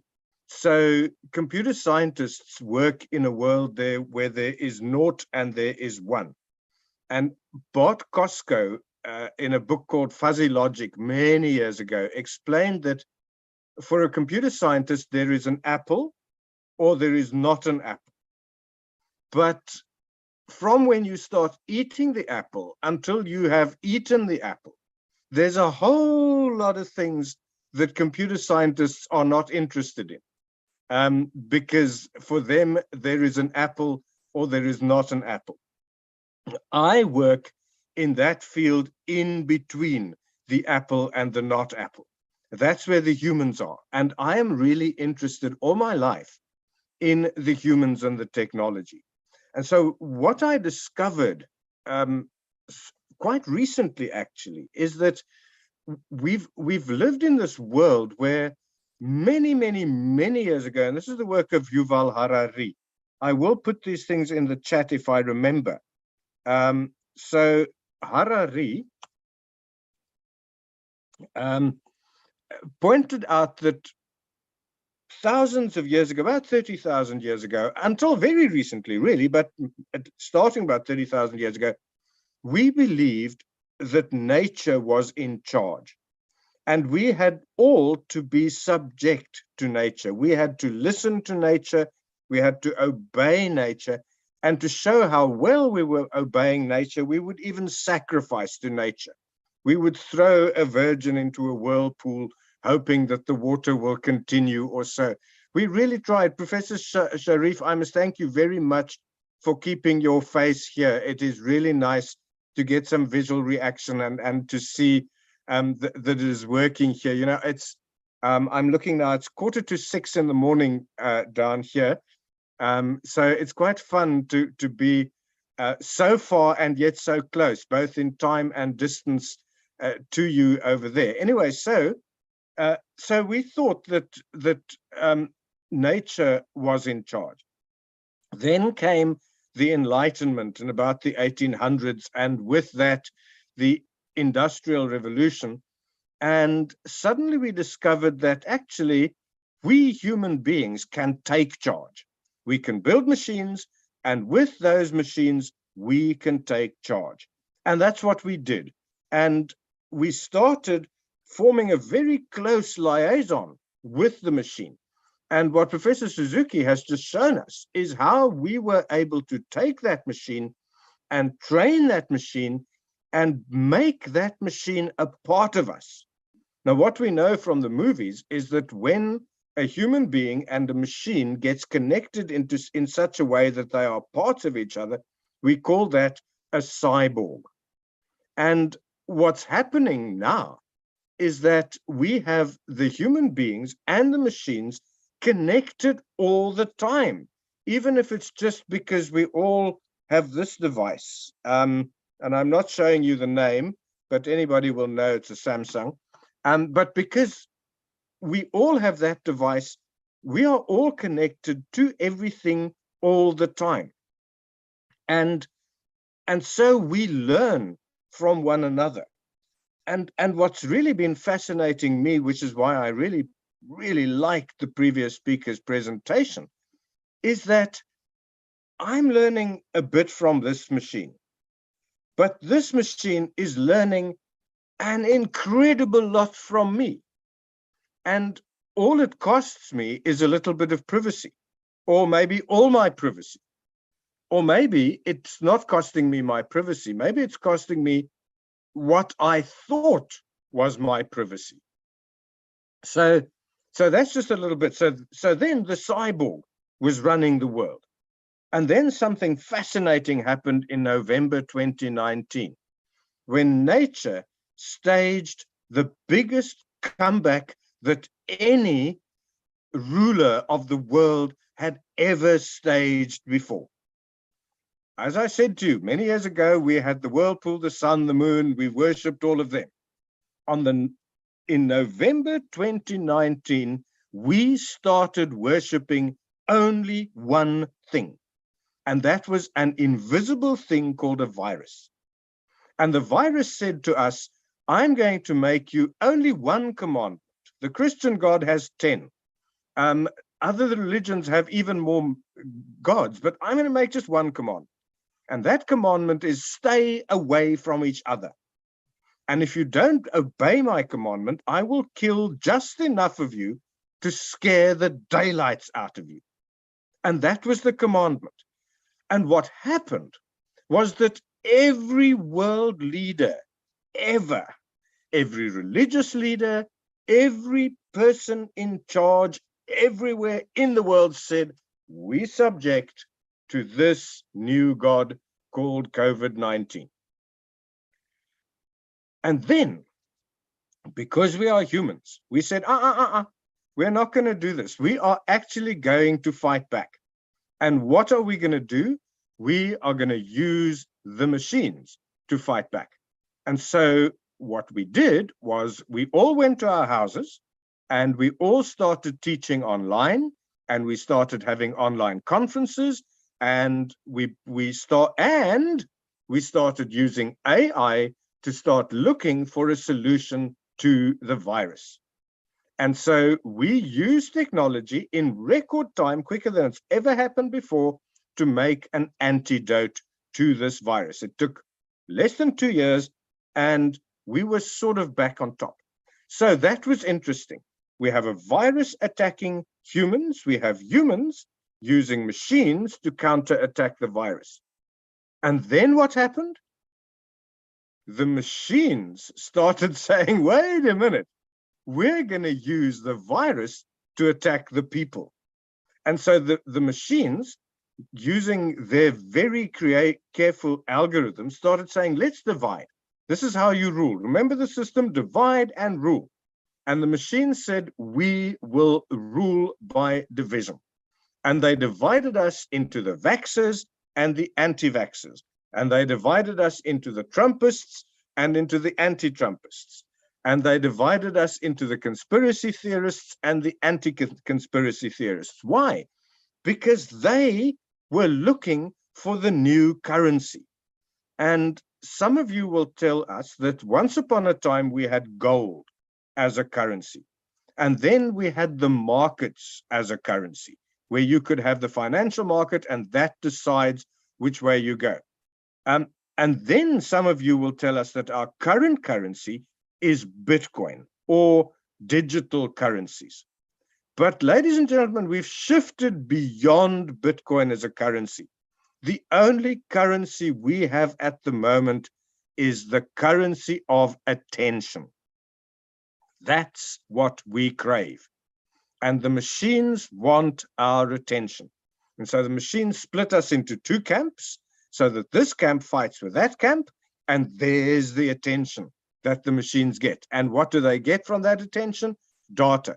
But data is just the coinage that underlines the currency of attention. So that's how, in my very deranged mind, the world works. And so I've been struggling to make sense of all this, because as a professor of learning, I was once asked, what is the definition of learning? And I was very scared, because as many professors of education there are, so many definitions of learning you will have. And so I was really concerned about what my definition were. And then I was lucky, the other person actually told me his definition instead, which is learning is being able to do something afterwards that you couldn't do before. And if we look at what the machine learning algorithms showed us, that's exactly what happened. First, the machine couldn't detect cancer. Then we exposed it to 30,000 images, and then it could detect cancer. So the machine couldn't, it learned it could. And so that definition works very well to me until very recently, because in my family, we have a tradition, something that we all do, and that is we get lost. When we drive somewhere, we budget additional time so that we can stop and ask for directions 3 or 4 times. That's how we go to places, because we always get lost. But then something happened about 10 years ago. I downloaded a program called Waze. I believe it's called Wazi where you are. It's spelled W-A-Z-E. And ever since I downloaded that onto my machine, I stopped getting lost, because Waze would just take me there.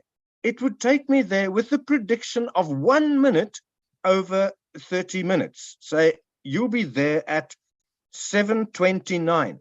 Not 7:30, 7:29. And at 7:29, I would be there. So I could do something I could never do before. But there's been no change in the algorithm.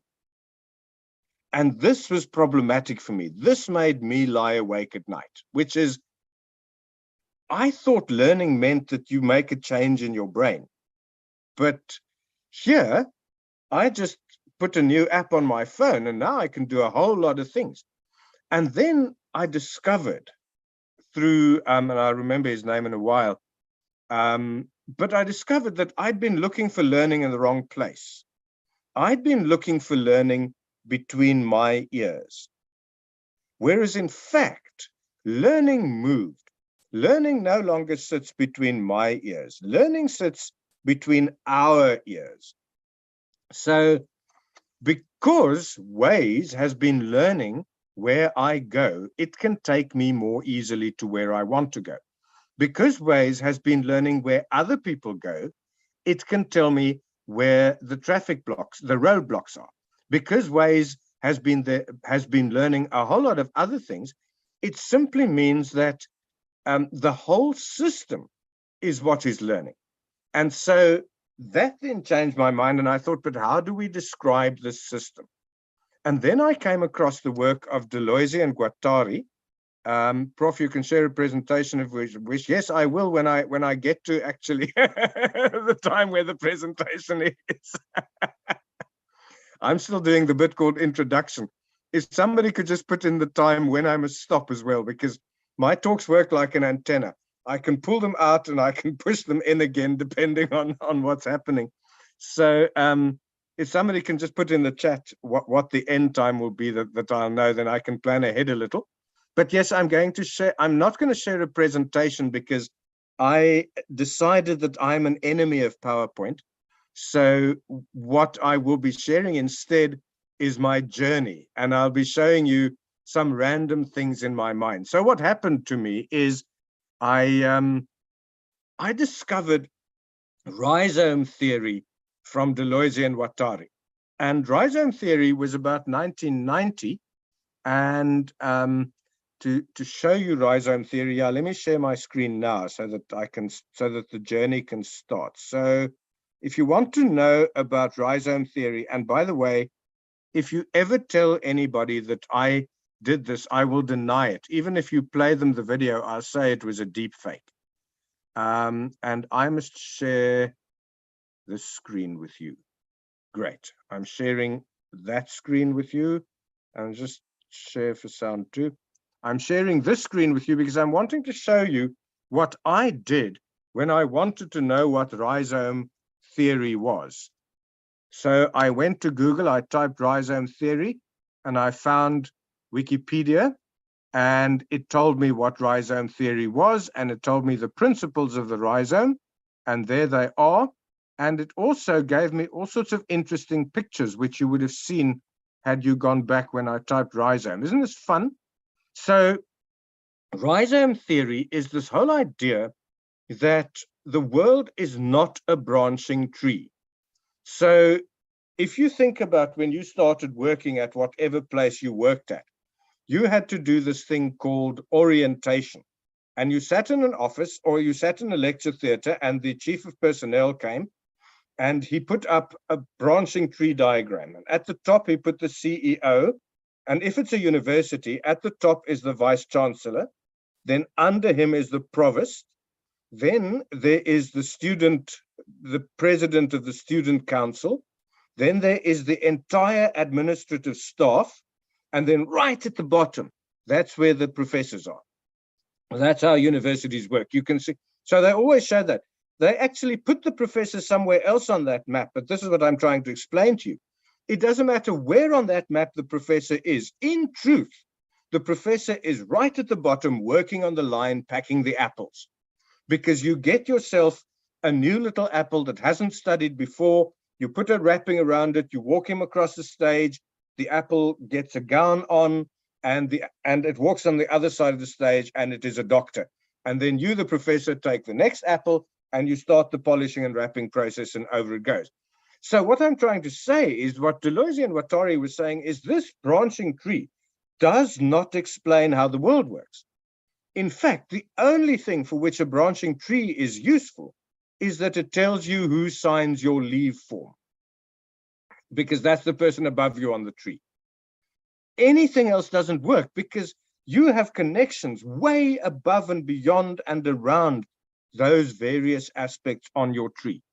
So, so I want to take you through, and I want to make this interactive, and I'm going to take you through how I have used rhizome theory to help me explain the underpinnings of what is going on. And so where the professor Suzuki's talk was about how to predict cancer, I'm more about how to sort of try and figure out all this fuzziness that's going on around us. And and what can we trace, and what can we look at, and so on. And so for that, I have a little form that I want you to fill in with me as I go along. And to get to that little form, you need to get to me. And that's why I posted my website address for you. Here I am. This is the beach. I'm looking at the beach right now, and the light is approximately that color. But that's not important for you. When you get to that, you go down to rhizome, and you click on rhizome, and you will get to this, and then you click on rhizome feedback form, and then you will get this. And just because I am a kind person, I will actually send you the form so that you don't have to go all that long journey. And I will go into the chat, and I will just pop. Oh, I must go away from the professor now. I must go to everyone in meeting, and I must go forms. So there's the form, and I'd like you to fill that in with me. So the rhizome theory says we are not a branching tree. We are like a ginger plant. And so if we go to this rhizome here, I'll show you examples. There you can see it's like a plant that has all its roots. It's an underground stem, and it's got all these roots connected, and everything is connected to everything else. And they say that is much easier than to have a tree describing how the world works, is to have a ginger plant or a mushroom or something like that. Mushrooms are really good examples of rhizomes because they live underground, they hide away. When conditions are good, they pop out, and when conditions are not good, they disappear again. So they are my favorite plants as far as describing the rhizome is concerned. So we're going to have a look at 6 characteristics of the rhizome, and then I'm going to ask you, whoops, where are we? I'm going to ask you, if you put an identifier there, any name, that's fine. If you put an email address, I might just put you on my mailing list, so be careful, you've been warned, your private information. And then I'm going to take you through these 6 characteristics of the rhizome, and I'd like you to vote, saying, nope, I see nothing of it, or 5 saying, yes, I see this all the time. So those are the 6 characteristics of the rhizome. And just as a professor of education, for those of you who are interested, you know, we human beings can't remember more than plus minus 5 things. And there are 6 elements of the rhizome. So I can't remember them. But what I can remember is 3 pairs. And those 3 pairs are connectedness and heterogeneity, multiplicity and rupture, cartography and decalcomania. So this is something for you if you're in education at all. Instead of teaching 6 discrete concepts, teach 3 pairs. It's just so much easier, and people can actually remember. So the first thing we're going to have a look at is connectedness. And rhizome theory says that absolutely everything is connected to absolutely everything else. And just to give you an example of that, in my house, I have an electric meter that measures my consumption. And that meter was installed in my house somewhere in the 1940s. So it's 70, 80 years old is my meter. Once a month, I take a photograph of that meter, and I WhatsApp that meter to the municipality. And the municipality enter that into a spreadsheet or into a program, and it sends me a bill. And why it does that is right in the middle of my meter is a little number engraved on an aluminium plaque. And that number, the municipality knows its GPS coordinates. And therefore, the municipality knows exactly where I am and what electricity I'm using. All they need is that number. And so in that way, a 1940s style analog device has become an integral part of the Internet of Things and sends me bills once a month.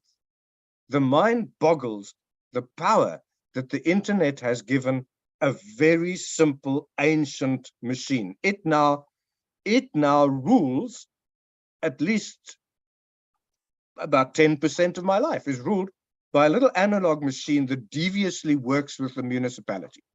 So that's what I want to explain to you about connectedness. Don't think that an old electric meter from the 1940s is irrelevant because it's not on the internet. It can get on the internet in a very simple way by making an old professor take a picture of it. And there it is on the internet. So what I'd like you to do is, in your own thinking, in your own work, in your own environment, to what extent do you find connectedness? And I also discovered something really fascinating the other day, and that is called, which one did I use? Dolly. I don't know if you guys are familiar with Dolly.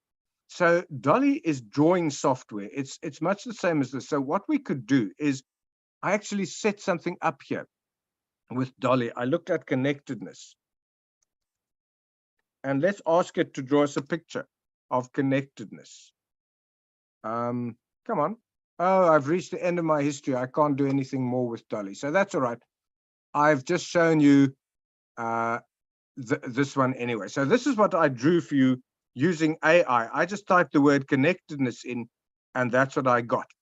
So the next one that we're going to look at in our rhizome is heterogeneity. Heterogeneity means everything is different from everything else, and we recognize things because of their difference. And this is what OpenAI says to me what heterogeneity is about. Isn't this the most beautiful rendition made by the AI of heterogeneity? They're all eggs, but this egg is different. They're all eggs, but this egg is different. But if you look at that heterogeneity, it's been drawn so smoothly, and yet one is the bottom one, the other one is the top one, the others are part of a little cluster. If you look at this over here, here's a little, come on, man. There's a little close cluster, and then there's a looser cluster. So everything is different from everything else. You just need to go and look for those differences. And then it takes it from these blue things to the eggs, and then it takes it across to the ivies. So even in nature, heterogeneity is just always present.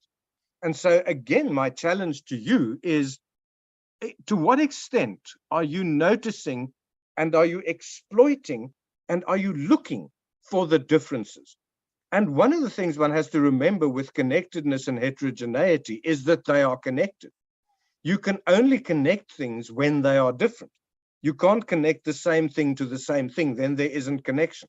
So you have to have things that are different when they connect. If I put my hands together, I'm connecting this hand to this hand because they're different, but I'm not connecting me because I'm still me. So you can only connect that which is heterogeneous. And so those are the things, ladies and gentlemen, that keep me awake at night. The next one we're going to look at is multiplicity. And multiplicity, I think it was beautiful to see the multiplicity work in Professor Suzuki's presentation, where he was showing how there were these multiples, and that was the problem initially, is there's too much. When you have too much multiple, it's called noise. And so what he needed to do is to strip away those multiples, until in that slide that I found so beautiful, two important pieces, the two lesions remain. But what we also know is that often, such as in a conference, the multiple actually is the unit. There are many solutions to a simple problem. Now, I think it's called acalculic. That means I do not do mathematics, which must be interesting for you computer scientists to know that somebody has been able to go through 62 years of life without ever solving for X. But what I do know from mathematics is that if you're trying to solve for X, in my experience, there are 5 or 6 different ways to get to the wrong answer. Because I tried them all at high school. I would try this way and it would be wrong. I would try that way, it'd be wrong.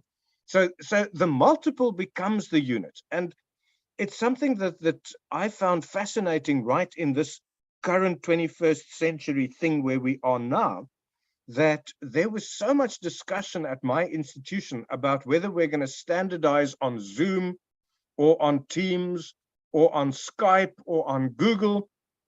And I then threw my hands in the air and I said, guys, the multiple is the unit. You cannot standardize on one or the other. You have to realize that they are all there. And we have to develop capacity to be able to absorb and integrate all of them. It's the same as motor cars. We did not standardize on one motor car. We take the one that's most appropriate at the time. And so if you look at the multiple of our connectivity, then that is the unit. It comes together inside our machine, but the multiple still remains the unit. And so I'm going to see if it drew me a nice one about multiplicity. That was a signifying rupture. That's cartography. Where did I put multiplicity? That's decalcomania. Nope. I've got multiplicity somewhere. Okay, I didn't do you multiplicity clearly. So we'll go for, I've done multiplicity. So then we need to go to the next one, which is a signifying rupture. A signifying rupture means that with a plant, if you have a plant like a mushroom or a ginger plant or something like that, I know this because in South Africa we have plants called clivias that are very famous, and my wife has animals called dogs. And those of you who are familiar with dogs will know that dogs and plants do not go well together. Dogs tend to break plants when they play in the garden. And what is nice about rhizonomic plants is when the dogs have broken those plants, I can take the two pieces and stick them back in the ground and both of them grow. And so multiplicity gets created by breaking off the pieces and by making that rupture happen. So a signifying rupture means we break things off and we plant them, and that creates new meaning. And again, in our conversation with Professor Suzuki, we saw exactly that. I would never understand the algorithms underneath all that, but I took away something broke off that presentation for me in that beautiful word graph with all those overlying words, and they stripped down and back it is, and there's suddenly a piece broke off that is of huge meaning to me, and I'm going to use going forward. But there are all sorts of other things that broke off for you that you're going to use, and you're saying, okay, if the AI can discover this pattern, then what other patterns can I start using? And then immediately the A signifying rupture is beginning to happen. You please, somebody put into the time how much time the old professor has left. We have, the good news for you is we have only two more things to look at. And the next one is cartography. Now, I must tell you about cartographies. When I was little at primary school, we were taught about critical thinking. And critical thinking was, as you know, critical thinking for primary school children means you must think like your teacher wants you to think. Then you're a critical thinker. And so we were taught things like we were given a table, 10 more minutes, please. I can do exactly that. So that takes us to the bottom of the hour. I can do that. So, oh dear, I've gone offline. I'm just rewind a bit. Good gracious. Oh yes. So we had this table, and the table in my country was about imperialism versus nationalism. And this was the 1950s. It was just after the war. So nationalism was good and imperialism was bad. And we had to know about who the people were. For us, it was Cecil John Rhodes was the imperialist, Paul Kruger was the nationalist, and we had to learn this. Then when I came to high school, they said, no, you have, the world is a branching tree. You have a sentence, and the sentence has a subject and a predicate, and the predicate has a noun and a verb, and so it carries on. And then when I started teaching as a lecturer, I discovered the concept of the mind map of what was his name? Tony Buzan and mind maps. And I thought this is brilliant because you can put anything, what what I really loved about mind maps is that they exploited a piece of my mind that annoyed me, which is when you're sitting in an exam and they ask a question and you know the answer is in the bottom left-hand corner of the page, somewhere in the middle of the textbook. But for the life of you, you can't remember what was written on the bottom left-hand corner of the page. And so that's why this mind map became very exciting for me, because it allowed me to put information at places where I would remember it. And so instead of doing bulleted lists, which, you know, the good thing about a bulleted list is when you put that up, people jot it down. And so it looks as if they're interested in what you're doing. Of course, they're not interested at all. They've been programmed that if there are bulleted lists, you've got to copy them down.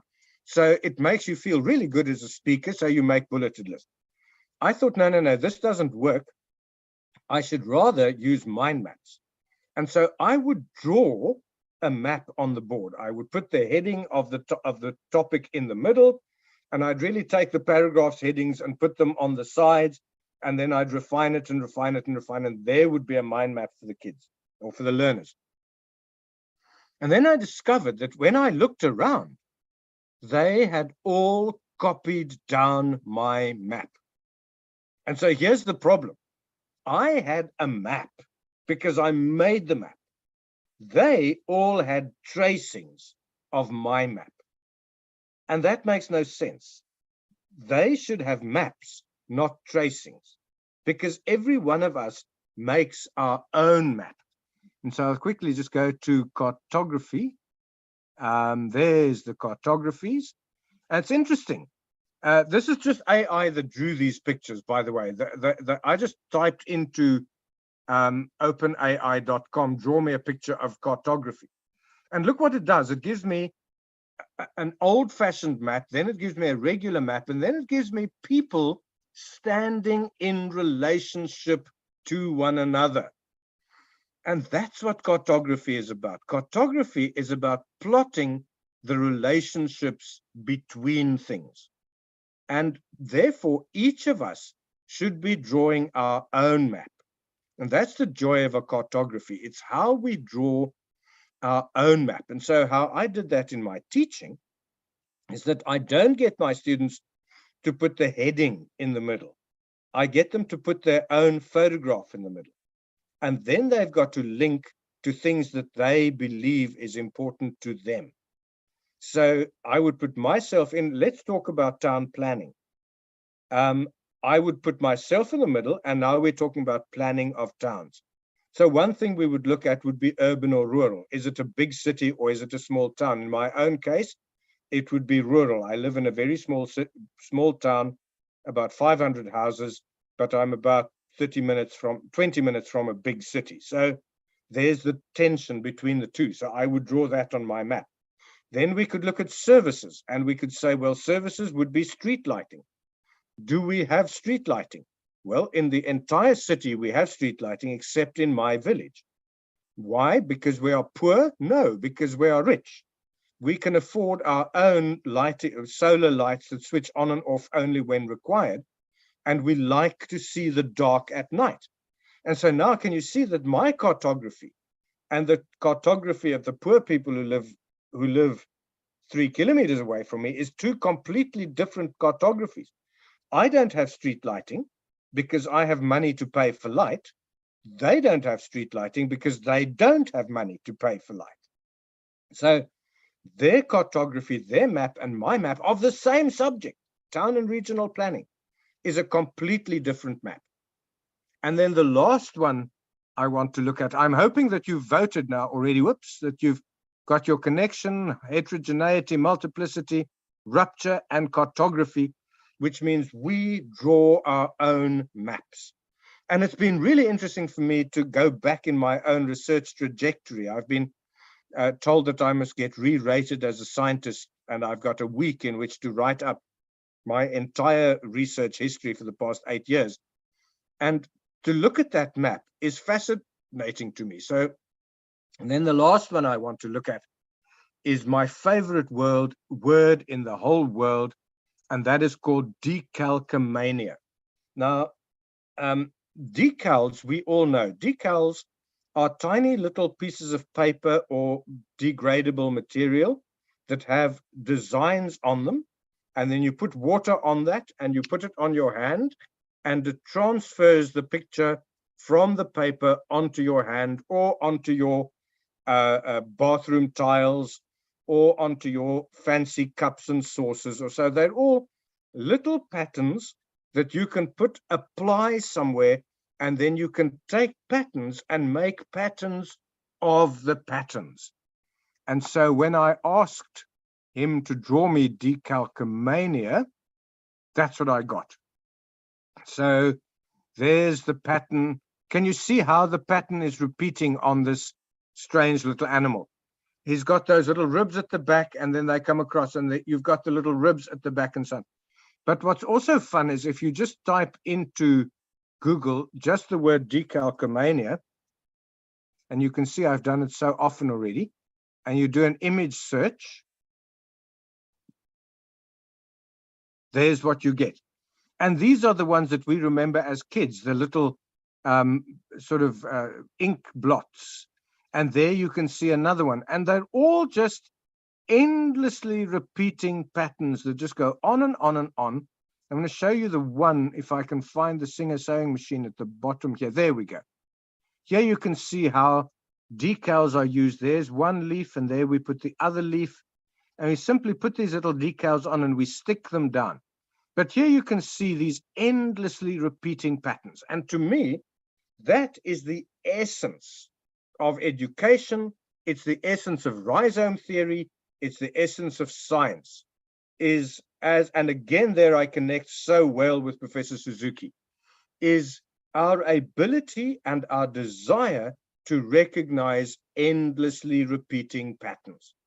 Where are the patterns? How do we lock into those patterns? Because the aim of education, the aim of theory, and the aim of research is to be able to predict. And to be able to predict, we must be able to recognize those patterns, no matter how difficult they are. And how do we do that? We predict our patterns because they follow our maps, and the maps that we have are each individual maps of ourselves that were created as pieces broke off from somewhere else, and we assimilated that into multiple ways for ourselves that were all different and all connected. And ladies and gentlemen, that then, with a few minutes to spare, is my little bit on rhizome theory and how I think the world works or doesn't work. And I think I've stopped maybe a little bit early, so you can ask me one more question.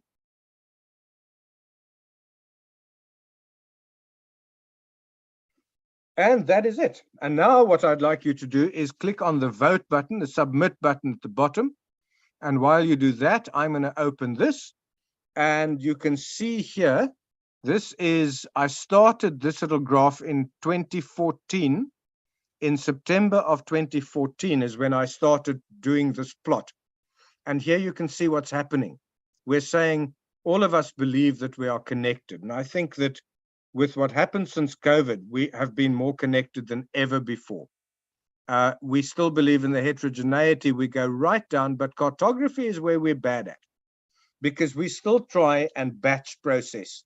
We're still trying to take a batch of first-year students, make them a batch of second-year students, make them a batch of third-year students, and then give them bachelor's degrees. So that's the low one. But what is beginning to happen is, over time, is that we are really interested in the decalcomania. And so let me go to the meeting controls, stop sharing. Now I'll keep on the sharing because I might want to show you other things, and look at the chat to see if there are any questions in the chat. And now it's all terribly quiet.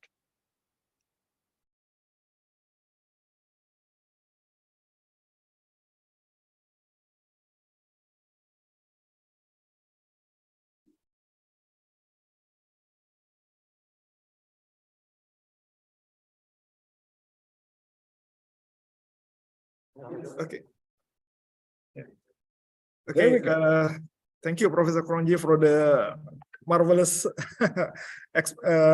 exposition. Maybe I'd say it's very well. If you say Prof Suzuki was mind-boggling, I say yours is very mind-opening, perhaps. Thank you. And it's a very interesting, but in the opening, how you say how the world is took a comeback to us with just one tiny thing, the COVID-19 virus. I saw once a meme that says that this pandemic is the way the earth came back to us for what we have been doing for many decades previously, with the pollution and the industrialization and whatever things we do to Mother Earth, and this is how she returns to us. Yes, yes, yes. Okay, so here maybe we will try to take some questions from the audience for your presentation. If you don't mind, I would like to invite. Yes, if any participants have any questions, you can type in the chat box. Or thanks. I see Jos has already asked me one, and I'm so glad that you do, because this is a fascinating study for me as a professor of education.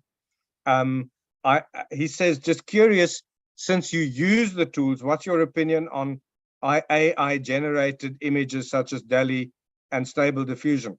We used to believe that art is the bold line that differs the human from the robot. How do we treat this advancement? And how should we define our creativity in the future?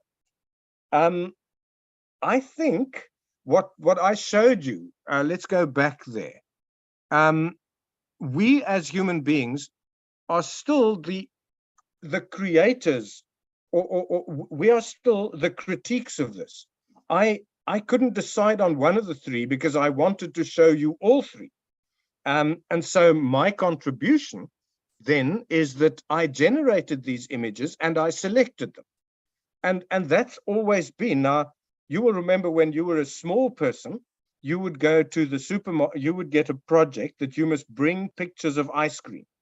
And your parents were furious because now they had to spend their whole Sunday night looking for pictures of ice cream and cut them out, and you had to stick them in your book and so on. And this is just the same. It's just that I don't have to tear out somebody else's book, and this is not my own original art, but what it does do is it's my selection. So I'm the curator of this. And I'm beginning to think, I've actually written a little blog post on a thing that I call collectionism, not collectivism, but collectionism, which means that we as human beings make collections around us. And as we go along, so we grow those collections, and then we diminish those collections. Sometimes we swap things, sometimes we keep things in. And so, I mean, I was horrified the other day when let's do this quickly. I actually set this up. I've got writer on. Can you still see my screen, by the way? Yes. So to yours, I've got writer on, and I'm asking it to write to me about connectedness in rhizome theory. And let's see what it tells us. So it's writing for us. And pretty soon we're going to know everything. The rhizome is a metaphor of a non-hierarchical and non-linear interconnectedness. It's an idea that was first introduced by Deleuze and Guattari in their book, 1,000 Plateaus. It's an alternative to the street structure of traditional linear thinking, which they believe is too rigid and too limited. The idea of rhizomes has been widely accepted in many different fields, including philosophy, science, architecture, and art. There it is. I couldn't have said it better. So, Jos, the answer is, in academia, we are going to have to start thinking very much the way Professor Suzuki is thinking. We're not opposing the machine. We're teaching the machine to do what we want it to do. And the machine has now given me a first paragraph that I would have been able to write myself. I will put it through Turnitin to make sure the machine did actually generate it itself and didn't just cut it from Wikipedia, because it looks very close like Wikipedia. But if I'm going to take this from the machine, I've got to do two things. I've got to credit the machine And this is, Professor Suzuki did that very nicely. He said, this is my machine, this is its name, and this is what it does. And so I should be able to credit the machine and say, this is how I got the rhizome. And it was, this piece was written for me by writer, and this is where we're going to go further. We can't ignore it because it's there, and it's a very, very useful tool. But we have to use it carefully. You can't just get it to write you the whole thing and submit it, because then you're lying. More questions? Okay, thank you very much, Professor Kronje, for the explanation. Maybe perhaps there are other questions from the other participants, or Pak Jos, are you satisfied with the explanation? Well, I think one of the issues, you said that we are not supposed to oppose the AI advancement, and I agree on that. But in most cases, we are forced to oppose them. For example, I read an article about a few weeks ago. There's an art competition held by some institution, and the winner is suspected to be generated by AI. Yes. And the whole art community is a little bit confused about that. How we draw the line of that. I mean, of course, the winner agreed that he performed some modification, but mostly generated by AI. So my question is, you said that we're supposed to accept the advancement, but most of the time, there's so many conditions that we are forced to against it. What do you think about that? I love it, and I think it talks to me of multiplicity. This is yet another input. You and I are too young. Both you and I are too young to remember when Jackson Pollock came onto the art scene, and started making things. Jackson Pollock. And so here was Jackson Pollock, and that's the art he made. And when Jackson Pollock first started making these things, people said, but this is rubbish. My grandchild can make this. And of course, Jackson Pollock's answer was, but he didn't, did he? And Jackson Pollock is one of the most famous, one of the wealthiest artists there's ever been for doing things that, which essentially, technically, you could call rubbish. And yet he becomes internationally famous. Now, AI is not better or worse than Jackson Pollock. AI is yet another creator of visual input. And where I think AI is going to really hit us very, very hard is in the domain of accessible art. So if you open a hotel and you need 500 images because you've got 500 bedrooms, you are now no longer going to commission a local artist to make you 500 paintings.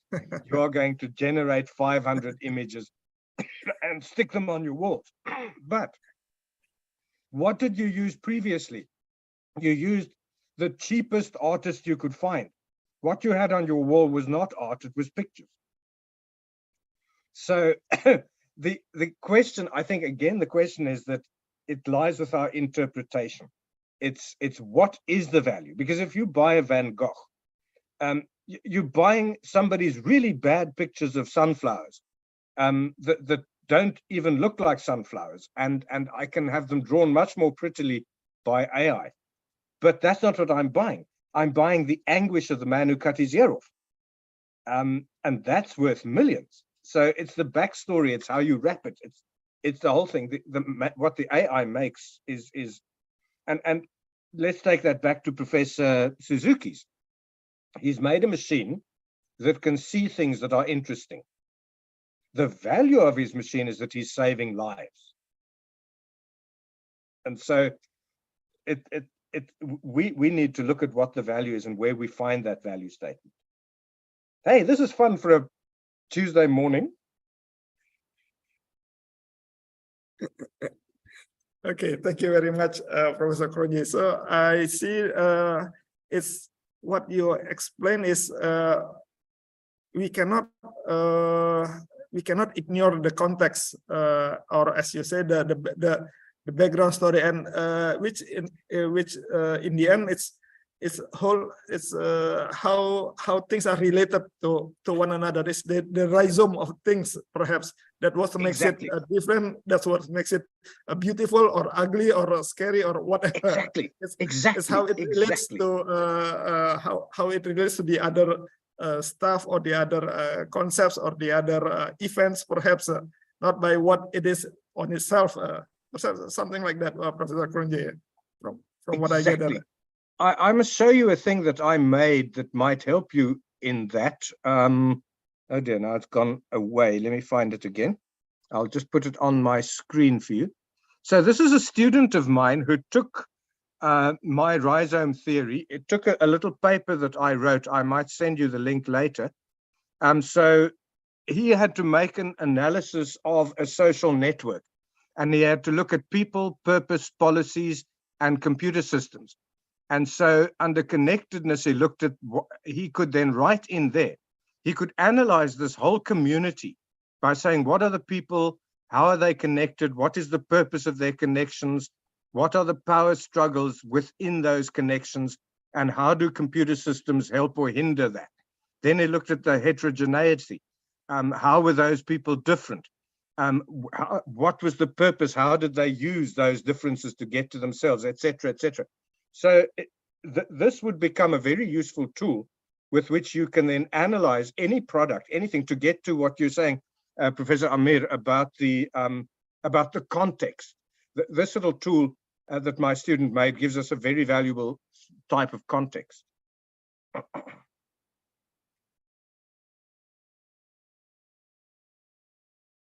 Okay, thank you, Professor Kronje. This is very all this is very interesting, and that is something I think all of us tend to take for granted, but we never really take the time to look into it more deeply. Different, unlike you, who these things kept you awake at night. For most of us, this thing just put us more deeply in our sleep, perhaps. Okay, and perhaps I would like, if there are other participants who would like to maybe have some ideas or some questions for our Professor Kronje, you may ask him directly or type through the chat. It's okay, whichever works. I've just put in the chat a little a link to the paper I wrote on which this document is based, about how when the virus sent us all apart, how WhatsApp brought us very close together.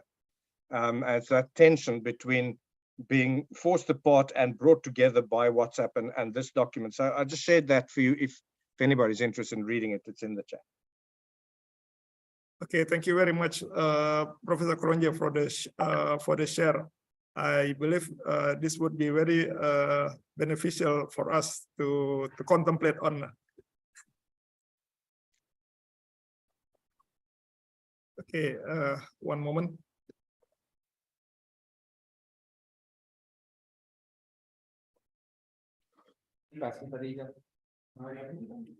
Okay, it seems that the time is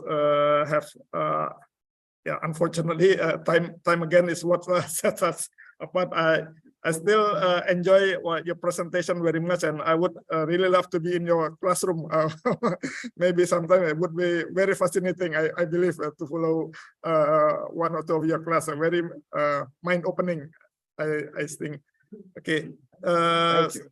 So before we part, allow us from the committee to present you with a certificate for your wonderful presentation today. Please give us a moment.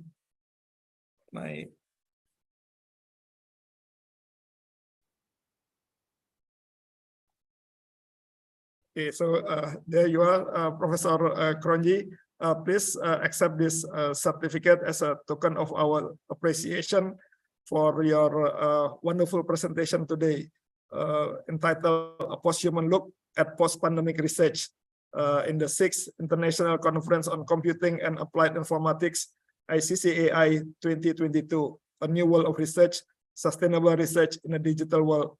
This certificate is presented to you from Dr. Maya Sylvie Lydia, BSc MSc, who is the Dean of our Faculty of Computer Science and Information Technology, and also from Professor Dr. Poppy Ezi Hasibuan, who is the Vice Rector of Research, Community Services and Corporation of Universitas Sumatera Utara.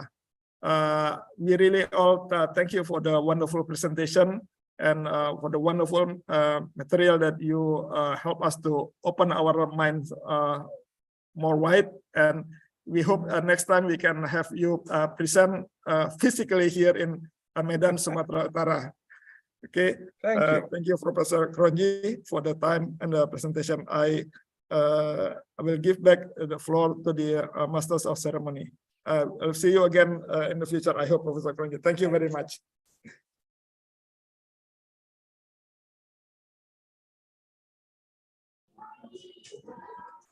Thank you, Mr. Yohanes Sikron, for your outstanding insight, and Mr. Amer Sharif for your help to organize this session.